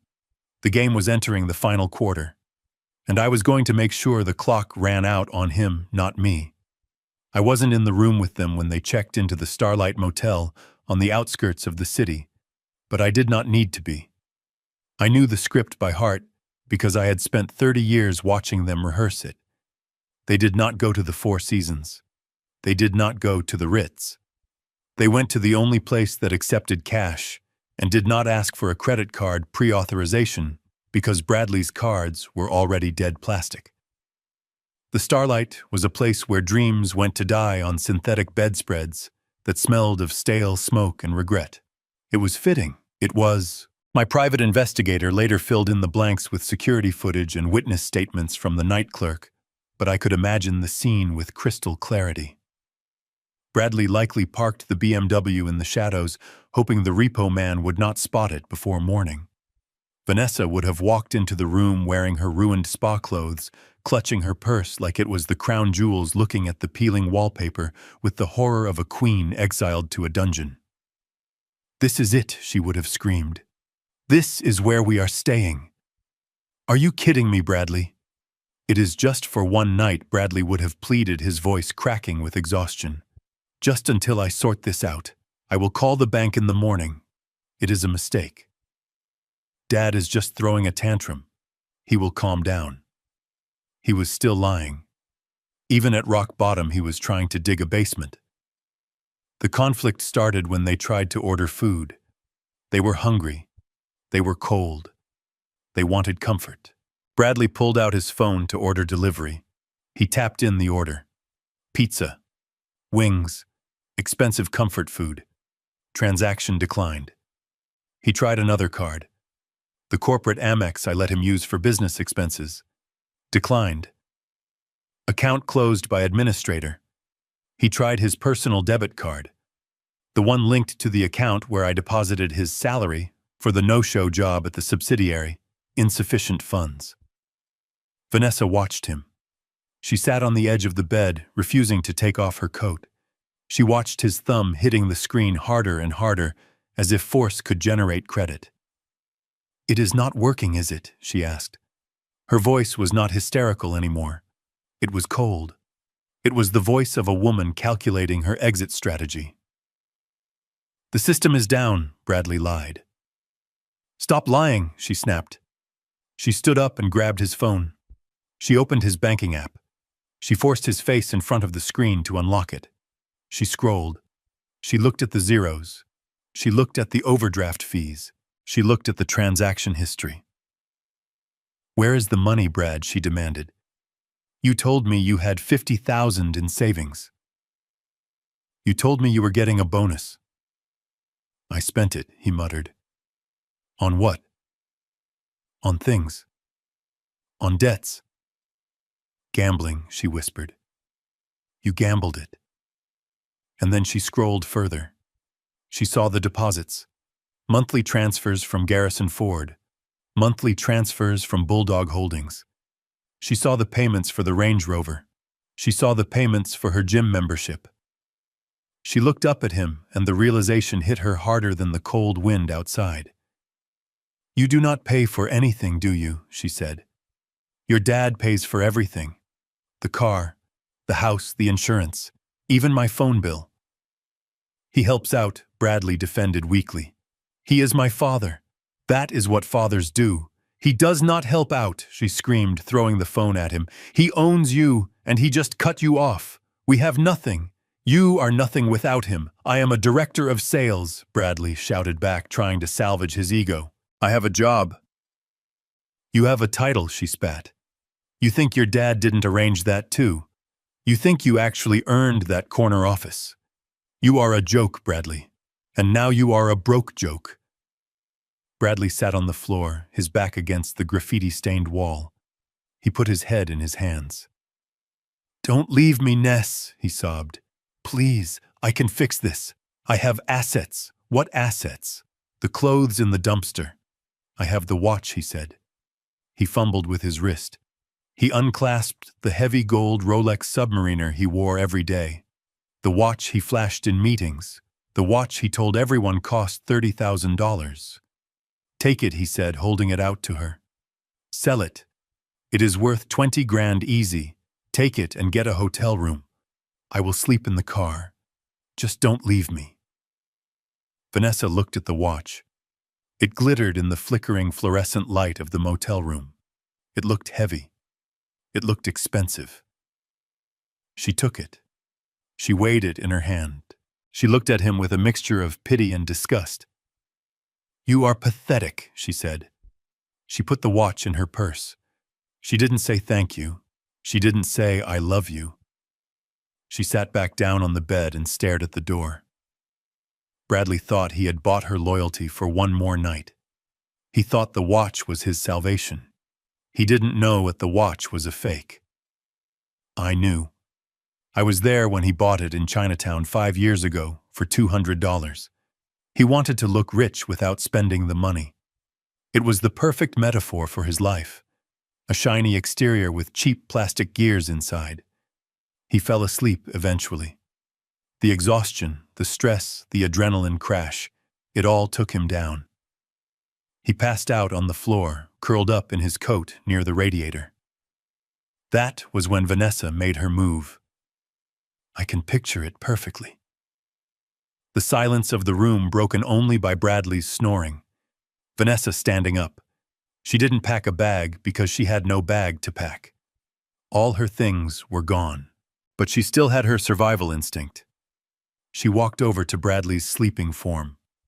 She didn't look at his face. She reached into his coat pocket. She pulled out his wallet. She took the $60 in cash he had left. She took his driver's license just to be cruel. Then she reached into his other pocket and took the keys. Not the keys to the BMW. The BMW was leased in my name, and she knew I would report it stolen by morning. She took the keys to the white Range Rover. That car was the only thing I had foolishly put in her name as a wedding gift. I paid the monthly notes, but the title was hers. It was the only asset she had left. She walked to the door. She opened it quietly, letting in the sliver of orange streetlight. She looked back at her husband one last time. She didn't leave a note. She didn't leave an apology. She just left. She walked out into the parking lot. She got into the Range Rover. She started the engine. She didn't turn on the headlights until she was on the main road. She drove away, leaving Bradley alone on the floor of a cheap motel with nothing but the clothes on his back and a debt he couldn't pay. When she got to the pawn shop the next morning to sell the Rolex, she would find out it was worthless. She would scream. She would probably throw it in the gutter. But for now, she drove into the night thinking she had won a small victory. She was wrong. She hadn't won anything. She was just running away from the blast radius. I sat in my apartment staring at the city skyline.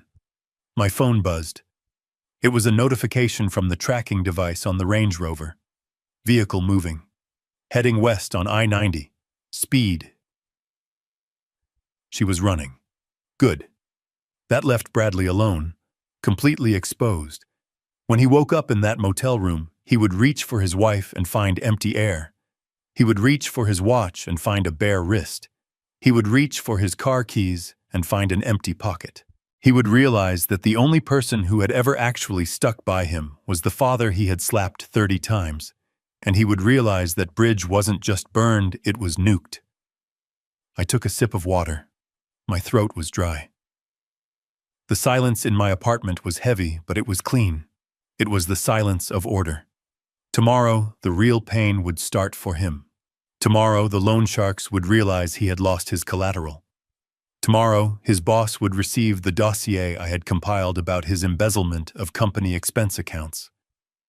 But for tonight, I just watched the dot on the map move away, and I waited for the sun to rise on a brand new world. A world where Bradley Ford was about to learn that rock bottom has a basement. Tuesday morning broke over Chicago with a gray, oppressive sky that matched the color of the pavement. I was sitting in my new penthouse apartment overlooking the river, sipping black coffee and monitoring the police scanner apps and local news feeds. I knew Bradley. I knew his patterns. After waking up alone on the floor of the Starlight Motel, realizing his wife had abandoned him and his bank accounts were frozen, he would do the only thing he knew how to do. He would go to work. He would put on his wrinkled suit, splash cold water on his face in the motel sink, and drive his BMW into the city, hoping that the glass walls of his office would protect him from the reality of his life. He believed his job was his sanctuary. He believed his title of director of sales gave him immunity.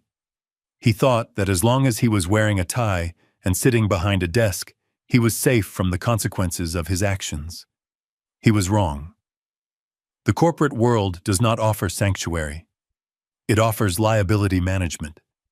And Bradley Ford was about to become a massive liability. My private investigator had informed me at 8:00 a.m. that 2 black SUVs had been spotted idling outside the boarded-up mansion on Lakeshore Drive. Men had gotten out. They had inspected the steel door. They had looked at the Titan demolition signs. These were not curious neighbors. These were Sergei Volkov's associates. They were debt collectors who did not work on commission. They worked on intimidation. They saw the house. They saw the plywood. They realized instantly that their collateral, the $2 million asset Bradley had undoubtedly bragged about owning the asset he had likely pledged against his $285,000 gambling debt, had evaporated overnight. They did not call him. They did not text him. They drove straight to the financial district. I wasn't there to see it, but I received the play-by-play from my contacts in the building security. At 10:15 a.m., Bradley was in the middle of a team meeting in the main glass-walled conference room. He was trying to project confidence, trying to pretend he hadn't spent the night on a dirty carpet, trying to pretend his father hadn't erased his existence. The elevator doors on the 40th floor dinged. 2 men stepped out. They were not wearing business suits. They were wearing leather jackets and expressions that made the receptionist drop her phone. They didn't stop at the desk. They walked straight past security, pushing through the glass double doors. Bradley saw them coming. Witnesses said he turned the color of old milk. He stood up, knocking his chair over. He tried to run toward the back exit, but there was nowhere to go. The conference room was a fishbowl. The first man, a giant with a shaved head, kicked the door open. The sound shattered the polite hum of the office. "Mr. Ford," the man said. His voice was low, but it carried across the entire floor. "We need to talk about your real estate portfolio." "Please," Bradley stammered, backing up against the whiteboard. "Not here. Please, guys, let's go outside. I have the money. It is coming today. My father is wiring it." He was still using my name, still using me as a shield even after I had thrown him to the wolves. The second man didn't speak. He just walked up to Bradley and punched him. It wasn't a movie punch.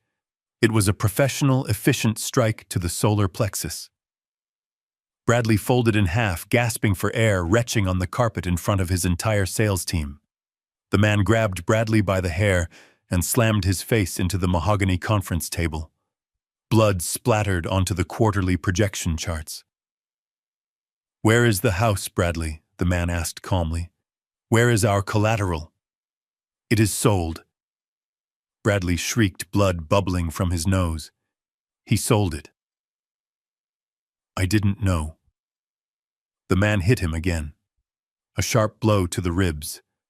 I imagined it felt very similar to the pain in my own chest, only Bradley didn't have the luxury of morphine. Security finally arrived, but they didn't intervene physically. They just stood back and radioed the police. Volkov's men knew exactly how much time they had. They dropped Bradley to the floor like a sack of wet cement. "Consider this a late fee," the bald man said. "You have 24 hours, or next time we take a finger." They walked out. They didn't run. They took the elevator down to the lobby and disappeared into the city traffic before the police sirens even grew loud. Bradley was left lying in a pool of his own blood, surrounded by his horrified colleagues. He tried to stand up. He tried to wipe his face with his sleeve. He looked at his boss, the vice president of operations, a man who valued quarterly earnings above human life. "I can explain," Bradley wheezed. "It is a misunderstanding." The VP didn't offer him a hand. He didn't ask if he needed an ambulance. He looked at the blood on the table. He looked at the traumatized staff. He looked at the liability. "You are fired, Ford," the VP said coldly. "Get your things and get out. Security escort him to the street." "But I need this job," Bradley begged. "You brought the mob into my office," the VP snapped. "You are done. You are blacklisted. Get him out of here before the cops arrive. I don't want them interviewing my staff." Two security guards grabbed Bradley by his arms. They didn't let him pack a box. They didn't let him grab his coat. They dragged him through the lobby past the staring eyes of the people he used to boss around and threw him out onto the sidewalk.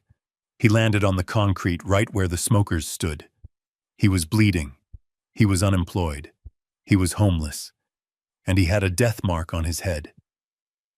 My phone buzzed. It was a text from Jared. "Incident at the office. He is out. Terminated for cause. Police report filed for assault, but suspects fled. Bradley is on the street." I walked to the window of my penthouse. I looked down at the city. It was ruthless. It was beautiful in its cruelty. He had lost the roof over his head at 6:00 p.m. yesterday. He had lost his wife at 3:00 a.m. this morning. And now, at 10:30 a.m., he had lost his identity. He was no longer Bradley Ford, the successful executive. He was just a guy who owed money to the wrong people. I took a sip of coffee. It tasted bitter but good. He was stripped bare. He had nothing left to hide behind. No house, no job, no spouse, no father. Now he would have to face the world as himself. And I suspected he was about to find out. that Bradley Ford, without my money backing him up, wasn't worth the price of the suit he was bleeding on. I checked the time. He had 24 hours, according to the loan sharks. That meant he had about 6 hours before the panic turned into primal desperation. I sat down and waited. I knew where he would come. He had nowhere else to go. He would come to the source. He would come to me. And when he did, I would be ready with the final lesson. The one that would cost him more than just money. The intercom on the wall of my new penthouse buzzed at 8:45 p.m. It was a harsh electronic sound that sliced through the quiet jazz playing softly in the background. I was expecting it.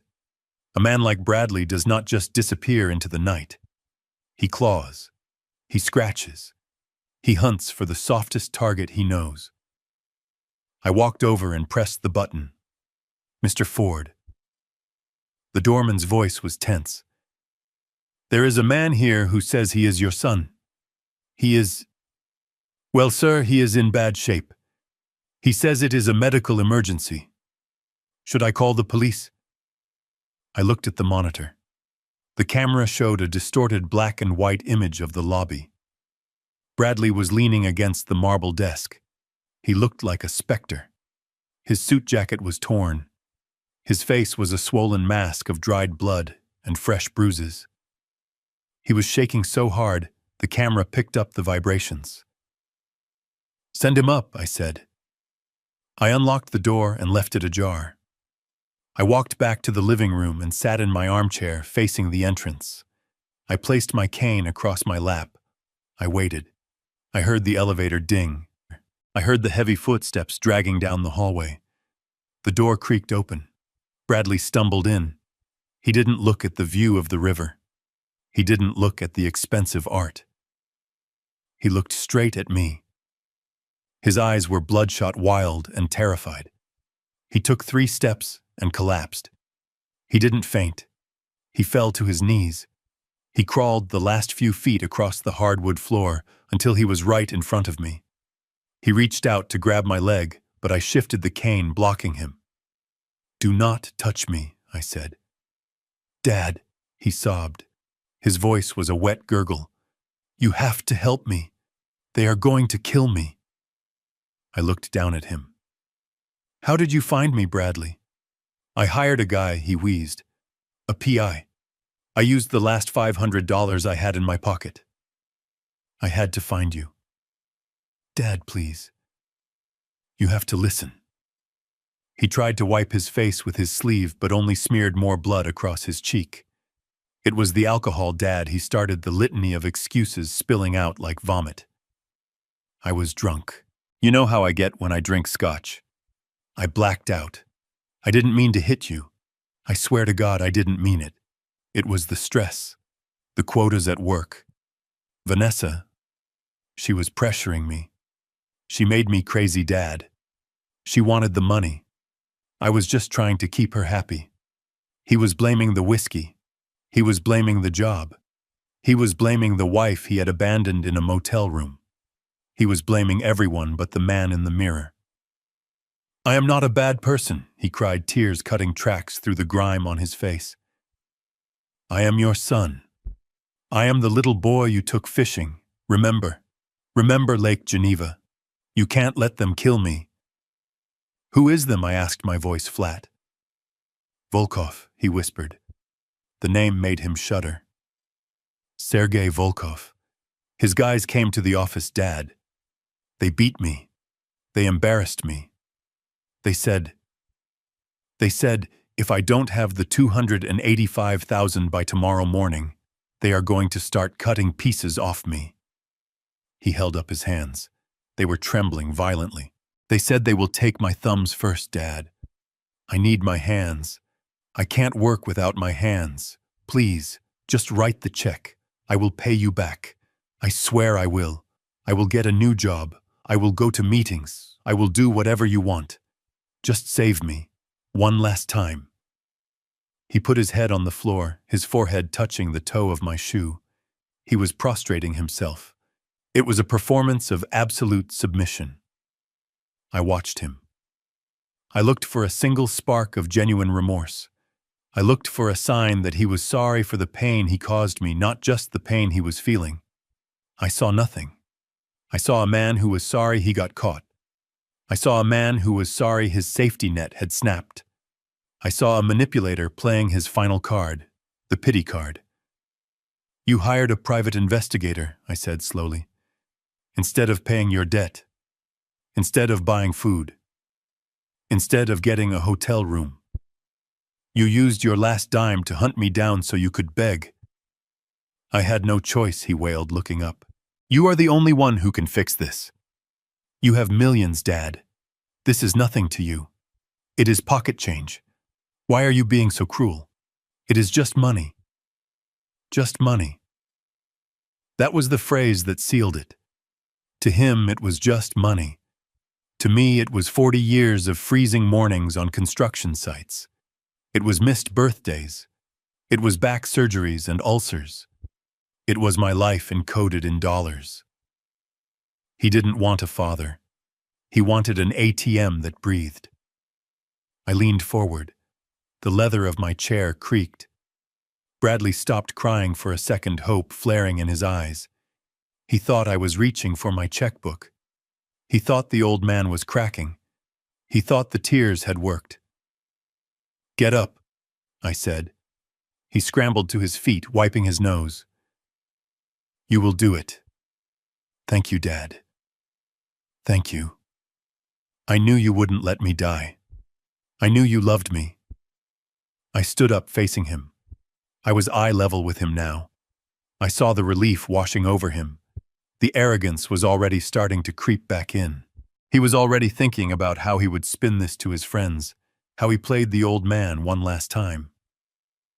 I didn't say I would pay it. I said. Bradley froze. What? I said, get up because you are ruining my rug. Bradley's face twisted. Confusion turned to anger, then back to terror. Dad, stop playing games. They are going to cut my fingers off. I walked past him. I walked to the wet bar. I poured a glass of water. I drank it slowly while he watched me. You said it was the alcohol, I said, turning back to him. You said you didn't mean it. You said it was just stress. Yes, he nodded frantically. Yes, exactly. I was not myself.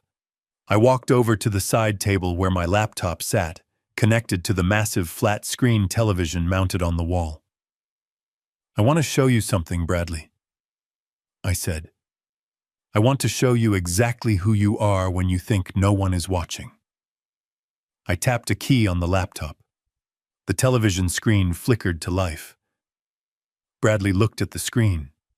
He frowned. What is this? Just watch, I said. And then I pressed play.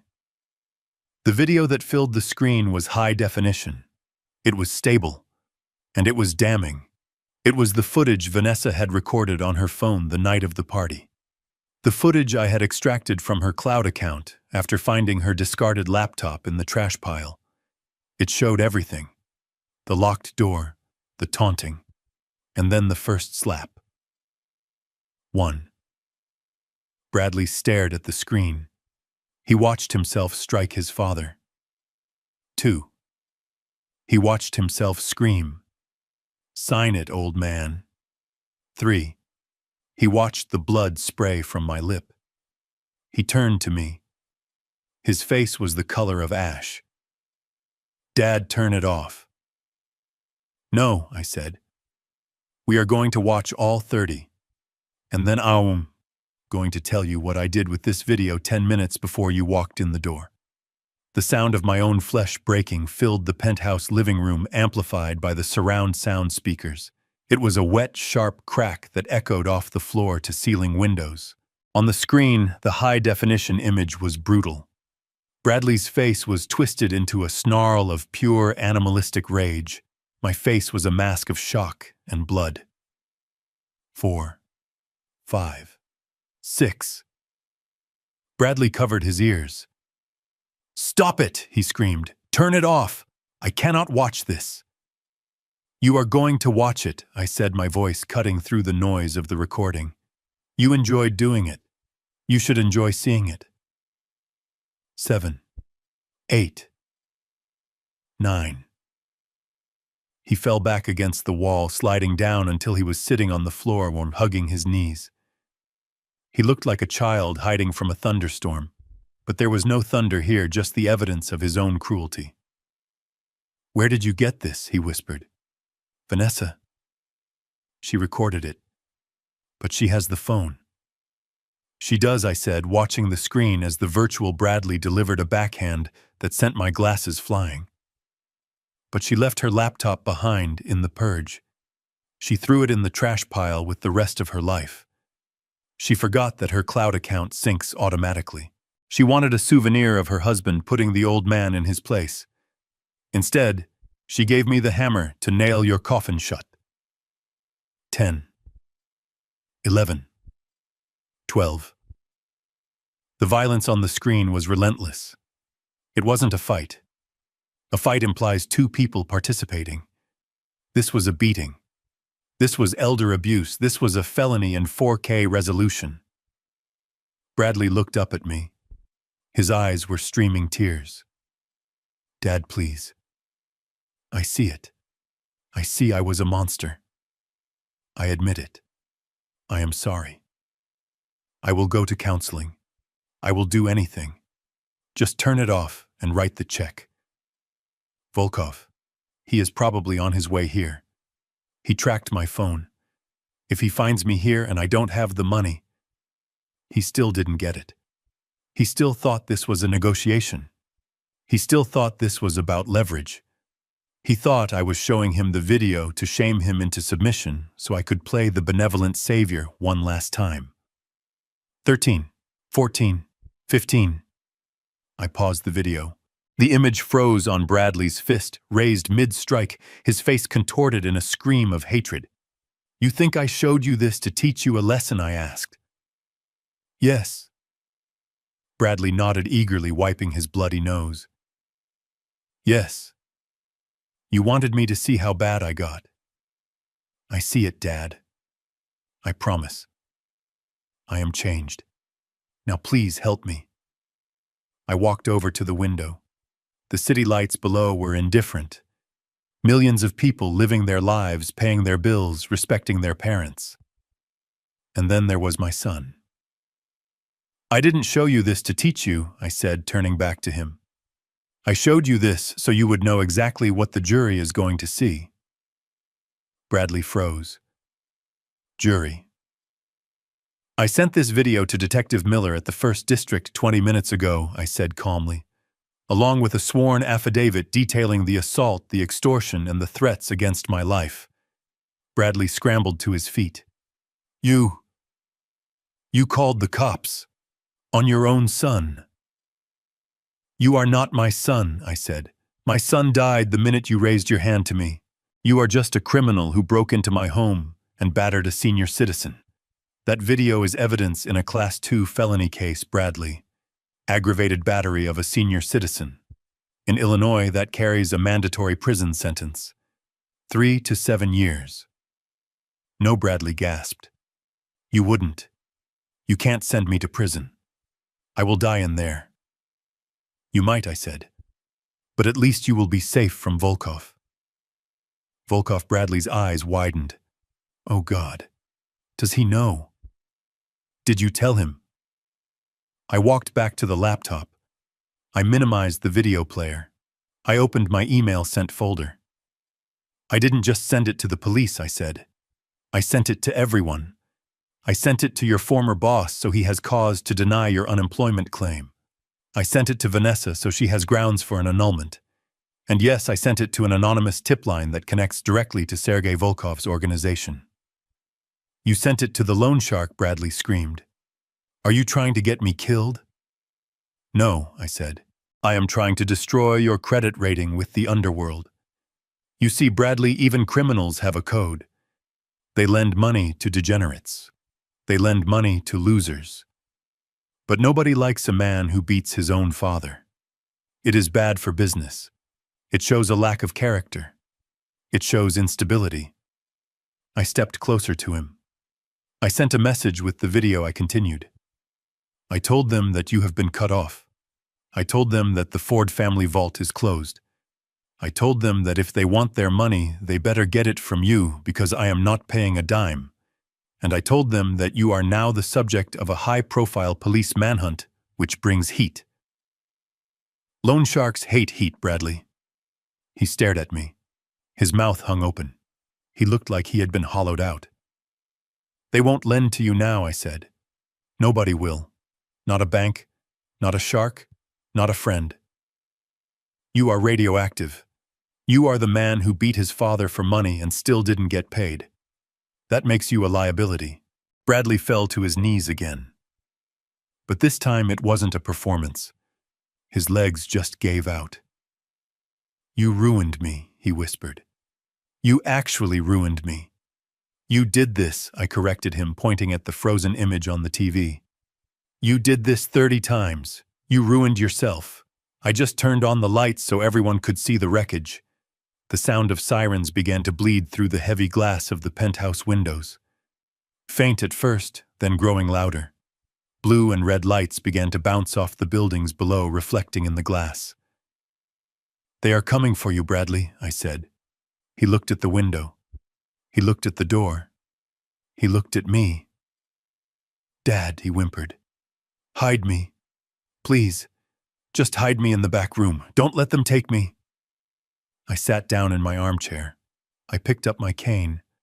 I rested my hands on the handle. I am not hiding you, I said. I buzzed them up 5 minutes ago. The elevator chimed. Bradley spun around. He looked at the heavy oak door of the apartment. He looked like a rat in a trap. He ran toward the balcony door, fumbling with the latch, but it was locked. He ran toward the kitchen, looking for a back exit, but there was none. The heavy thud of boots sounded in the hallway. Open up, police! Bradley backed into the corner of the room near the TV, where his own image was still frozen in an act of violence. He was shaking so hard his teeth were chattering. He looked at me one last time. There was no anger left in his eyes, only a deep, bottomless terror. Why, he asked, his voice barely a sound. Because I love you enough to stop you, I said. And because I respect myself enough not to let you kill me. The door burst open. 4 officers in tactical gear swarmed the room. Guns were drawn. On the ground, now. Bradley didn't fight. He dropped to his stomach. He put his hands behind his head. He sobbed into the expensive rug he had bled on earlier. I watched as they cuffed him. I watched as they hauled him up. I watched as they read him his rights. He didn't look at me as they dragged him out. He hung his head, shame finally overtaking him. The lead officer stopped by my chair. Mr. Ford, he asked. Are you okay, sir? Do you need a medic? I touched the bruise on my face. It still hurt. It would hurt for a long time. No, officer, I said. I am fine. I just need some peace and quiet. They took him away. The door closed. The sirens faded as they drove him to the precinct. I was alone in my penthouse. The video was still paused on the screen. I picked up the remote and turned off the TV. The room went dark save for the city lights outside. I walked to the window. I looked down at the street. I saw the squad car merge into traffic, carrying my son away from his debts, away from his mistakes, and away from me. He was safe now. In a cage, but safe. Volkov couldn't touch him in county lockup. He would have 3 meals a day. He would have a bed. He would have time to think. It was the most expensive gift I had ever given him. It cost me a house. It cost me my heart. But it might just save his life. I poured myself another glass of water. My hand was steady. The 30 slaps were finished. The count was 0. I took a deep breath, and for the first time in 5 years, I felt the weight lift off my chest. It was over. Now I could finally start rebuilding. Not a skyscraper, not a business, but a life, my life. The silence of the police precinct was different from the silence of my penthouse. It was a busy silence filled with the scratching of pens, the hum of old computers, and the low murmur of misery. I sat in an interrogation room not as a suspect, but as a victim. A detective named Miller sat across from me. He was a young man with tired eyes and a coffee stain on his tie. On the metal table between us lay a tablet playing the video of my son beating me. We watched it together. I had seen it before, but seeing it here in this cold, sterile room gave it a new weight. It was no longer a family tragedy. It was evidence. It was Exhibit A. Detective Miller paused the video at the 15th slap. He looked at me. He looked at the bruises that had turned my face into a topographic map of pain. "Mr. Ford," he said, his voice quiet. "I have been on this job for 12 years. I have seen bar fights, gang shootings, and domestic disputes. But I have never seen something this systematic." He counted them. He literally counted them while he hit you. "He likes to be precise," I said, rubbing my aching jaw. "He is a numbers guy." The door opened and a woman walked in.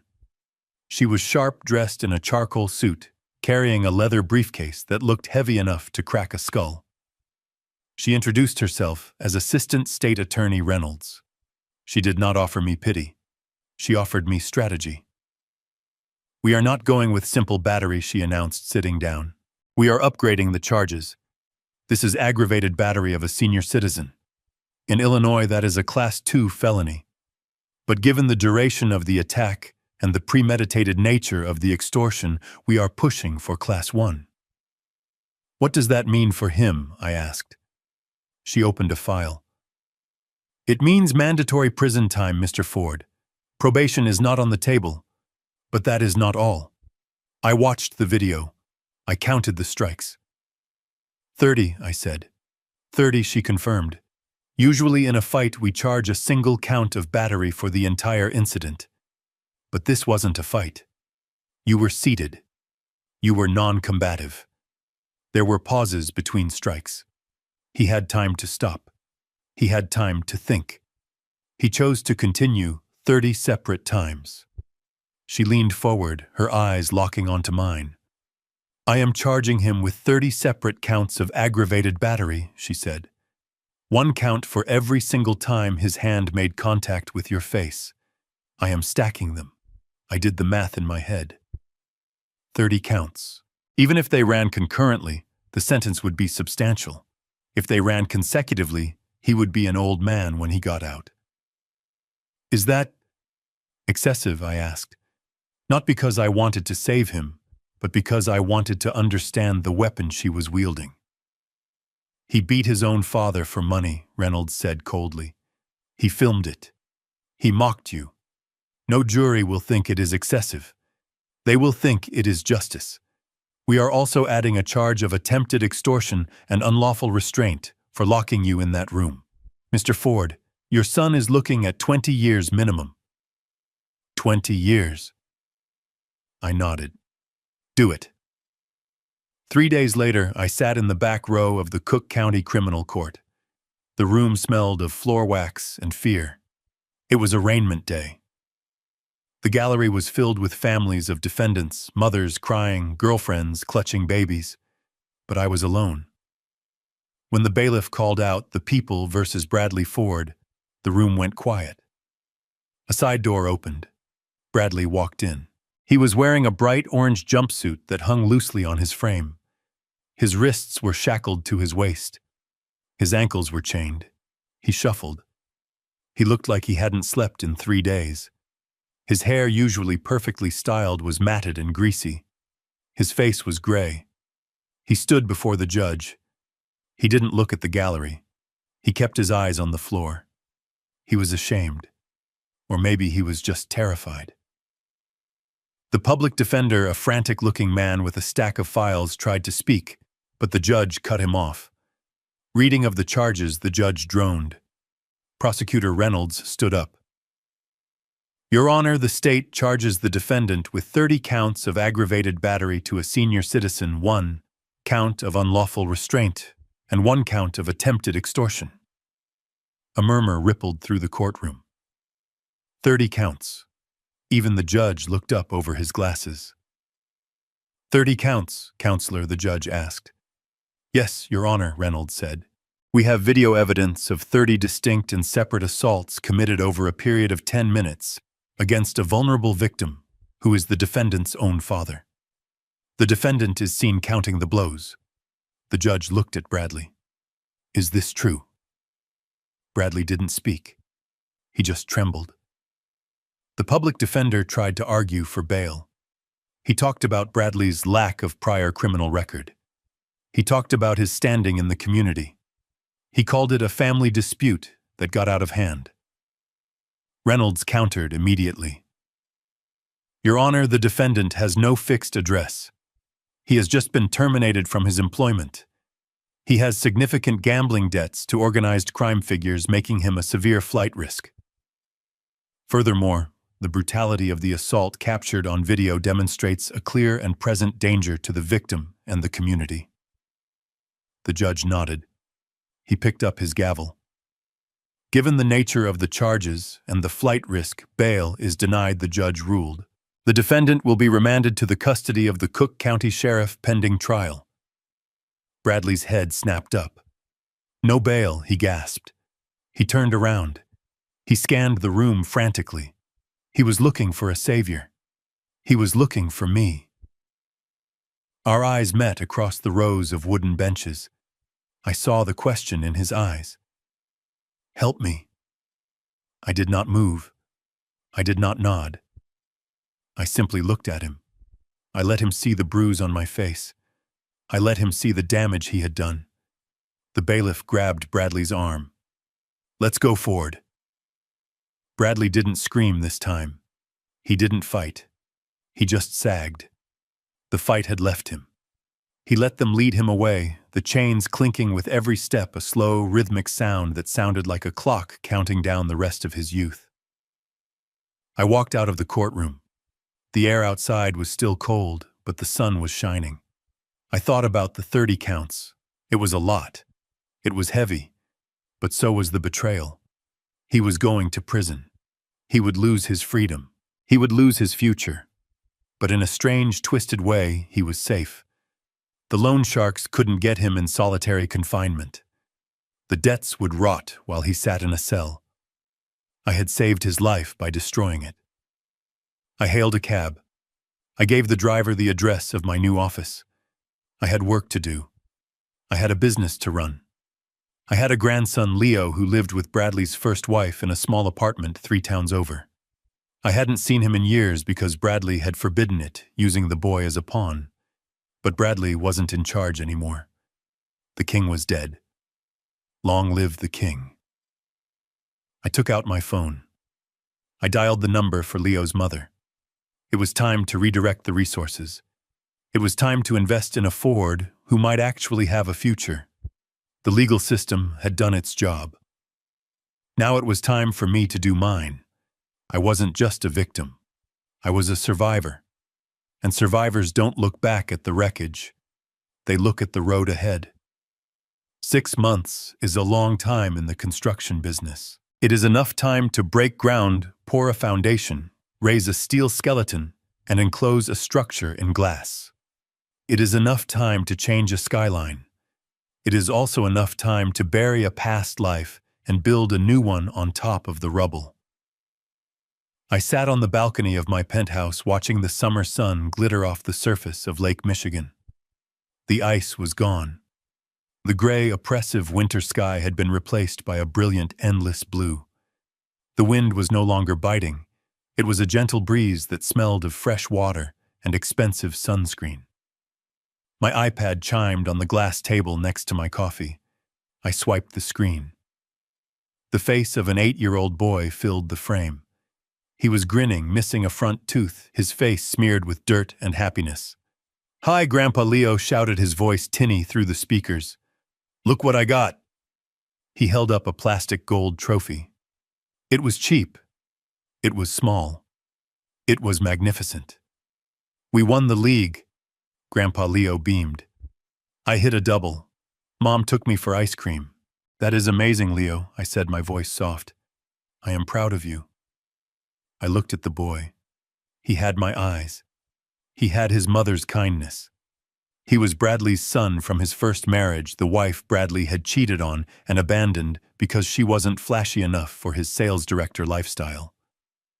For years, Bradley had kept Leo away from me, using access to my grandson as a bargaining chip for money. But Bradley wasn't the gatekeeper anymore. Did you get the package I sent? I asked. Yeah, Leo said, his eyes going wide. The new glove. It is awesome. Mom says it is too expensive to use in the dirt, but I told her you said it was made for catching. Use it in the dirt, I said. Get it messy. That is what it is for. Leather gets better when you work it. I watched him talk for another 10 minutes. I listened to his stories about school, about his dog, about his life. I was not just a wallet to him. I was Grandpa. I was the man who called every Sunday. I was the man who set up a trust fund that would ensure he went to college debt-free. I was investing in the future instead of subsidizing a failure. I love you, Grandpa Leo said, before hanging up. I love you too, kid. The screen went black. I sat back in my chair. The silence of the penthouse was not lonely. It was peaceful. It was the silence of a ledger that had finally been balanced. I took a sip of my coffee. I looked toward the north, toward Lake Shore Drive. I couldn't see the old lot from here, but I knew what it looked like. I had driven past it yesterday. The mansion was gone. Bulldog flippers had moved fast. They had stripped it, gutted it, and bulldozed it in 3 days. Now it was a flat, graded lot surrounded by construction fencing. A sign out front announced the coming of a boutique retail center. My son's kingdom had been erased. There was no monument to his ego left standing. Just dirt waiting for a better tenant. Bradley was gone too. The trial had been swift. The video evidence was irrefutable.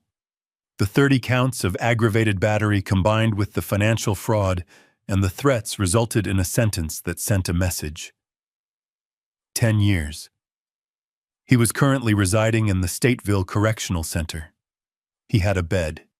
He had meals. He had time. And he had safety from Volkov. He wrote me letters. One every week. I recognized the handwriting on the envelopes. I did not open them. I put them in a shredder. I did not need to read his apologies or his accusations. I knew who he was. I had seen his true face when he thought he had the power. Vanessa had not fared much better. My private investigator sent me a photo last week. She was working as a waitress at a roadside diner in Gary, Indiana. She looked tired. She looked older than 28. She was wearing a uniform that did not fit, and shoes that were made for working, not for walking runways. She was paying off her debts, one tip at a time. It was a slow, painful education in reality, but it was an education nonetheless. I touched my cheek. The skin was smooth. The bruises had faded months ago. The split lip had healed, leaving only a tiny white scar that you had to look closely to see. But I knew it was there. I stood up and walked to the railing. I looked down at the city of Chicago. It was a tough city. It broke people who were weak. It broke people who were fake. But it respected people who could take a hit and keep standing. I had lost a son. That was a tragedy, and I would mourn the potential of what he could have been for the rest of my life. But I had found something else. I had found my spine. I had found my dignity. I realized then that violence is a language. When Bradley hit me, he was speaking the language of dominance. He was telling me I was nothing. But when I hit back, I did not use a fist. I used the law. I used the market. I used the truth. One slap might wake a drunk man from a stupor. It might shock him into sobriety. But 30 slaps do not wake a man. They wake a monster. A monster that had been sleeping inside me for years, covered by layers of patience and fatherly love. That monster was not rage. That monster was not hate. That monster was justice. And justice, once awakened, does not go back to sleep until the debt is paid in full. I finished my coffee. I checked my watch. 1945. It was still ticking. Strong, steady, reliable. I turned my back on the view and walked inside. I had a meeting with my investment banker in an hour. We were setting up a scholarship fund for underprivileged kids who wanted to learn construction. I was going to build things. I was going to leave a mark. Bradley Ford was history. Garrison Ford was just getting started. We often mistake enabling for love, believing that shielding our children from the world's harsh realities is a kindness. It is not. It is a slow poison that breeds entitlement and rots character. By constantly cushioning my son's falls with my wallet, I robbed him of the strength to stand on his own. I learned the hard way that you cannot buy respect, and you certainly cannot finance a conscience. True parental love isn't about writing checks to cover mistakes. It is about having the courage to let them face the consequences. Sometimes the only way to save someone is to stop swimming for them. If you believe that respect must be earned and justice must be served, hit that like button and subscribe for more stories of retribution.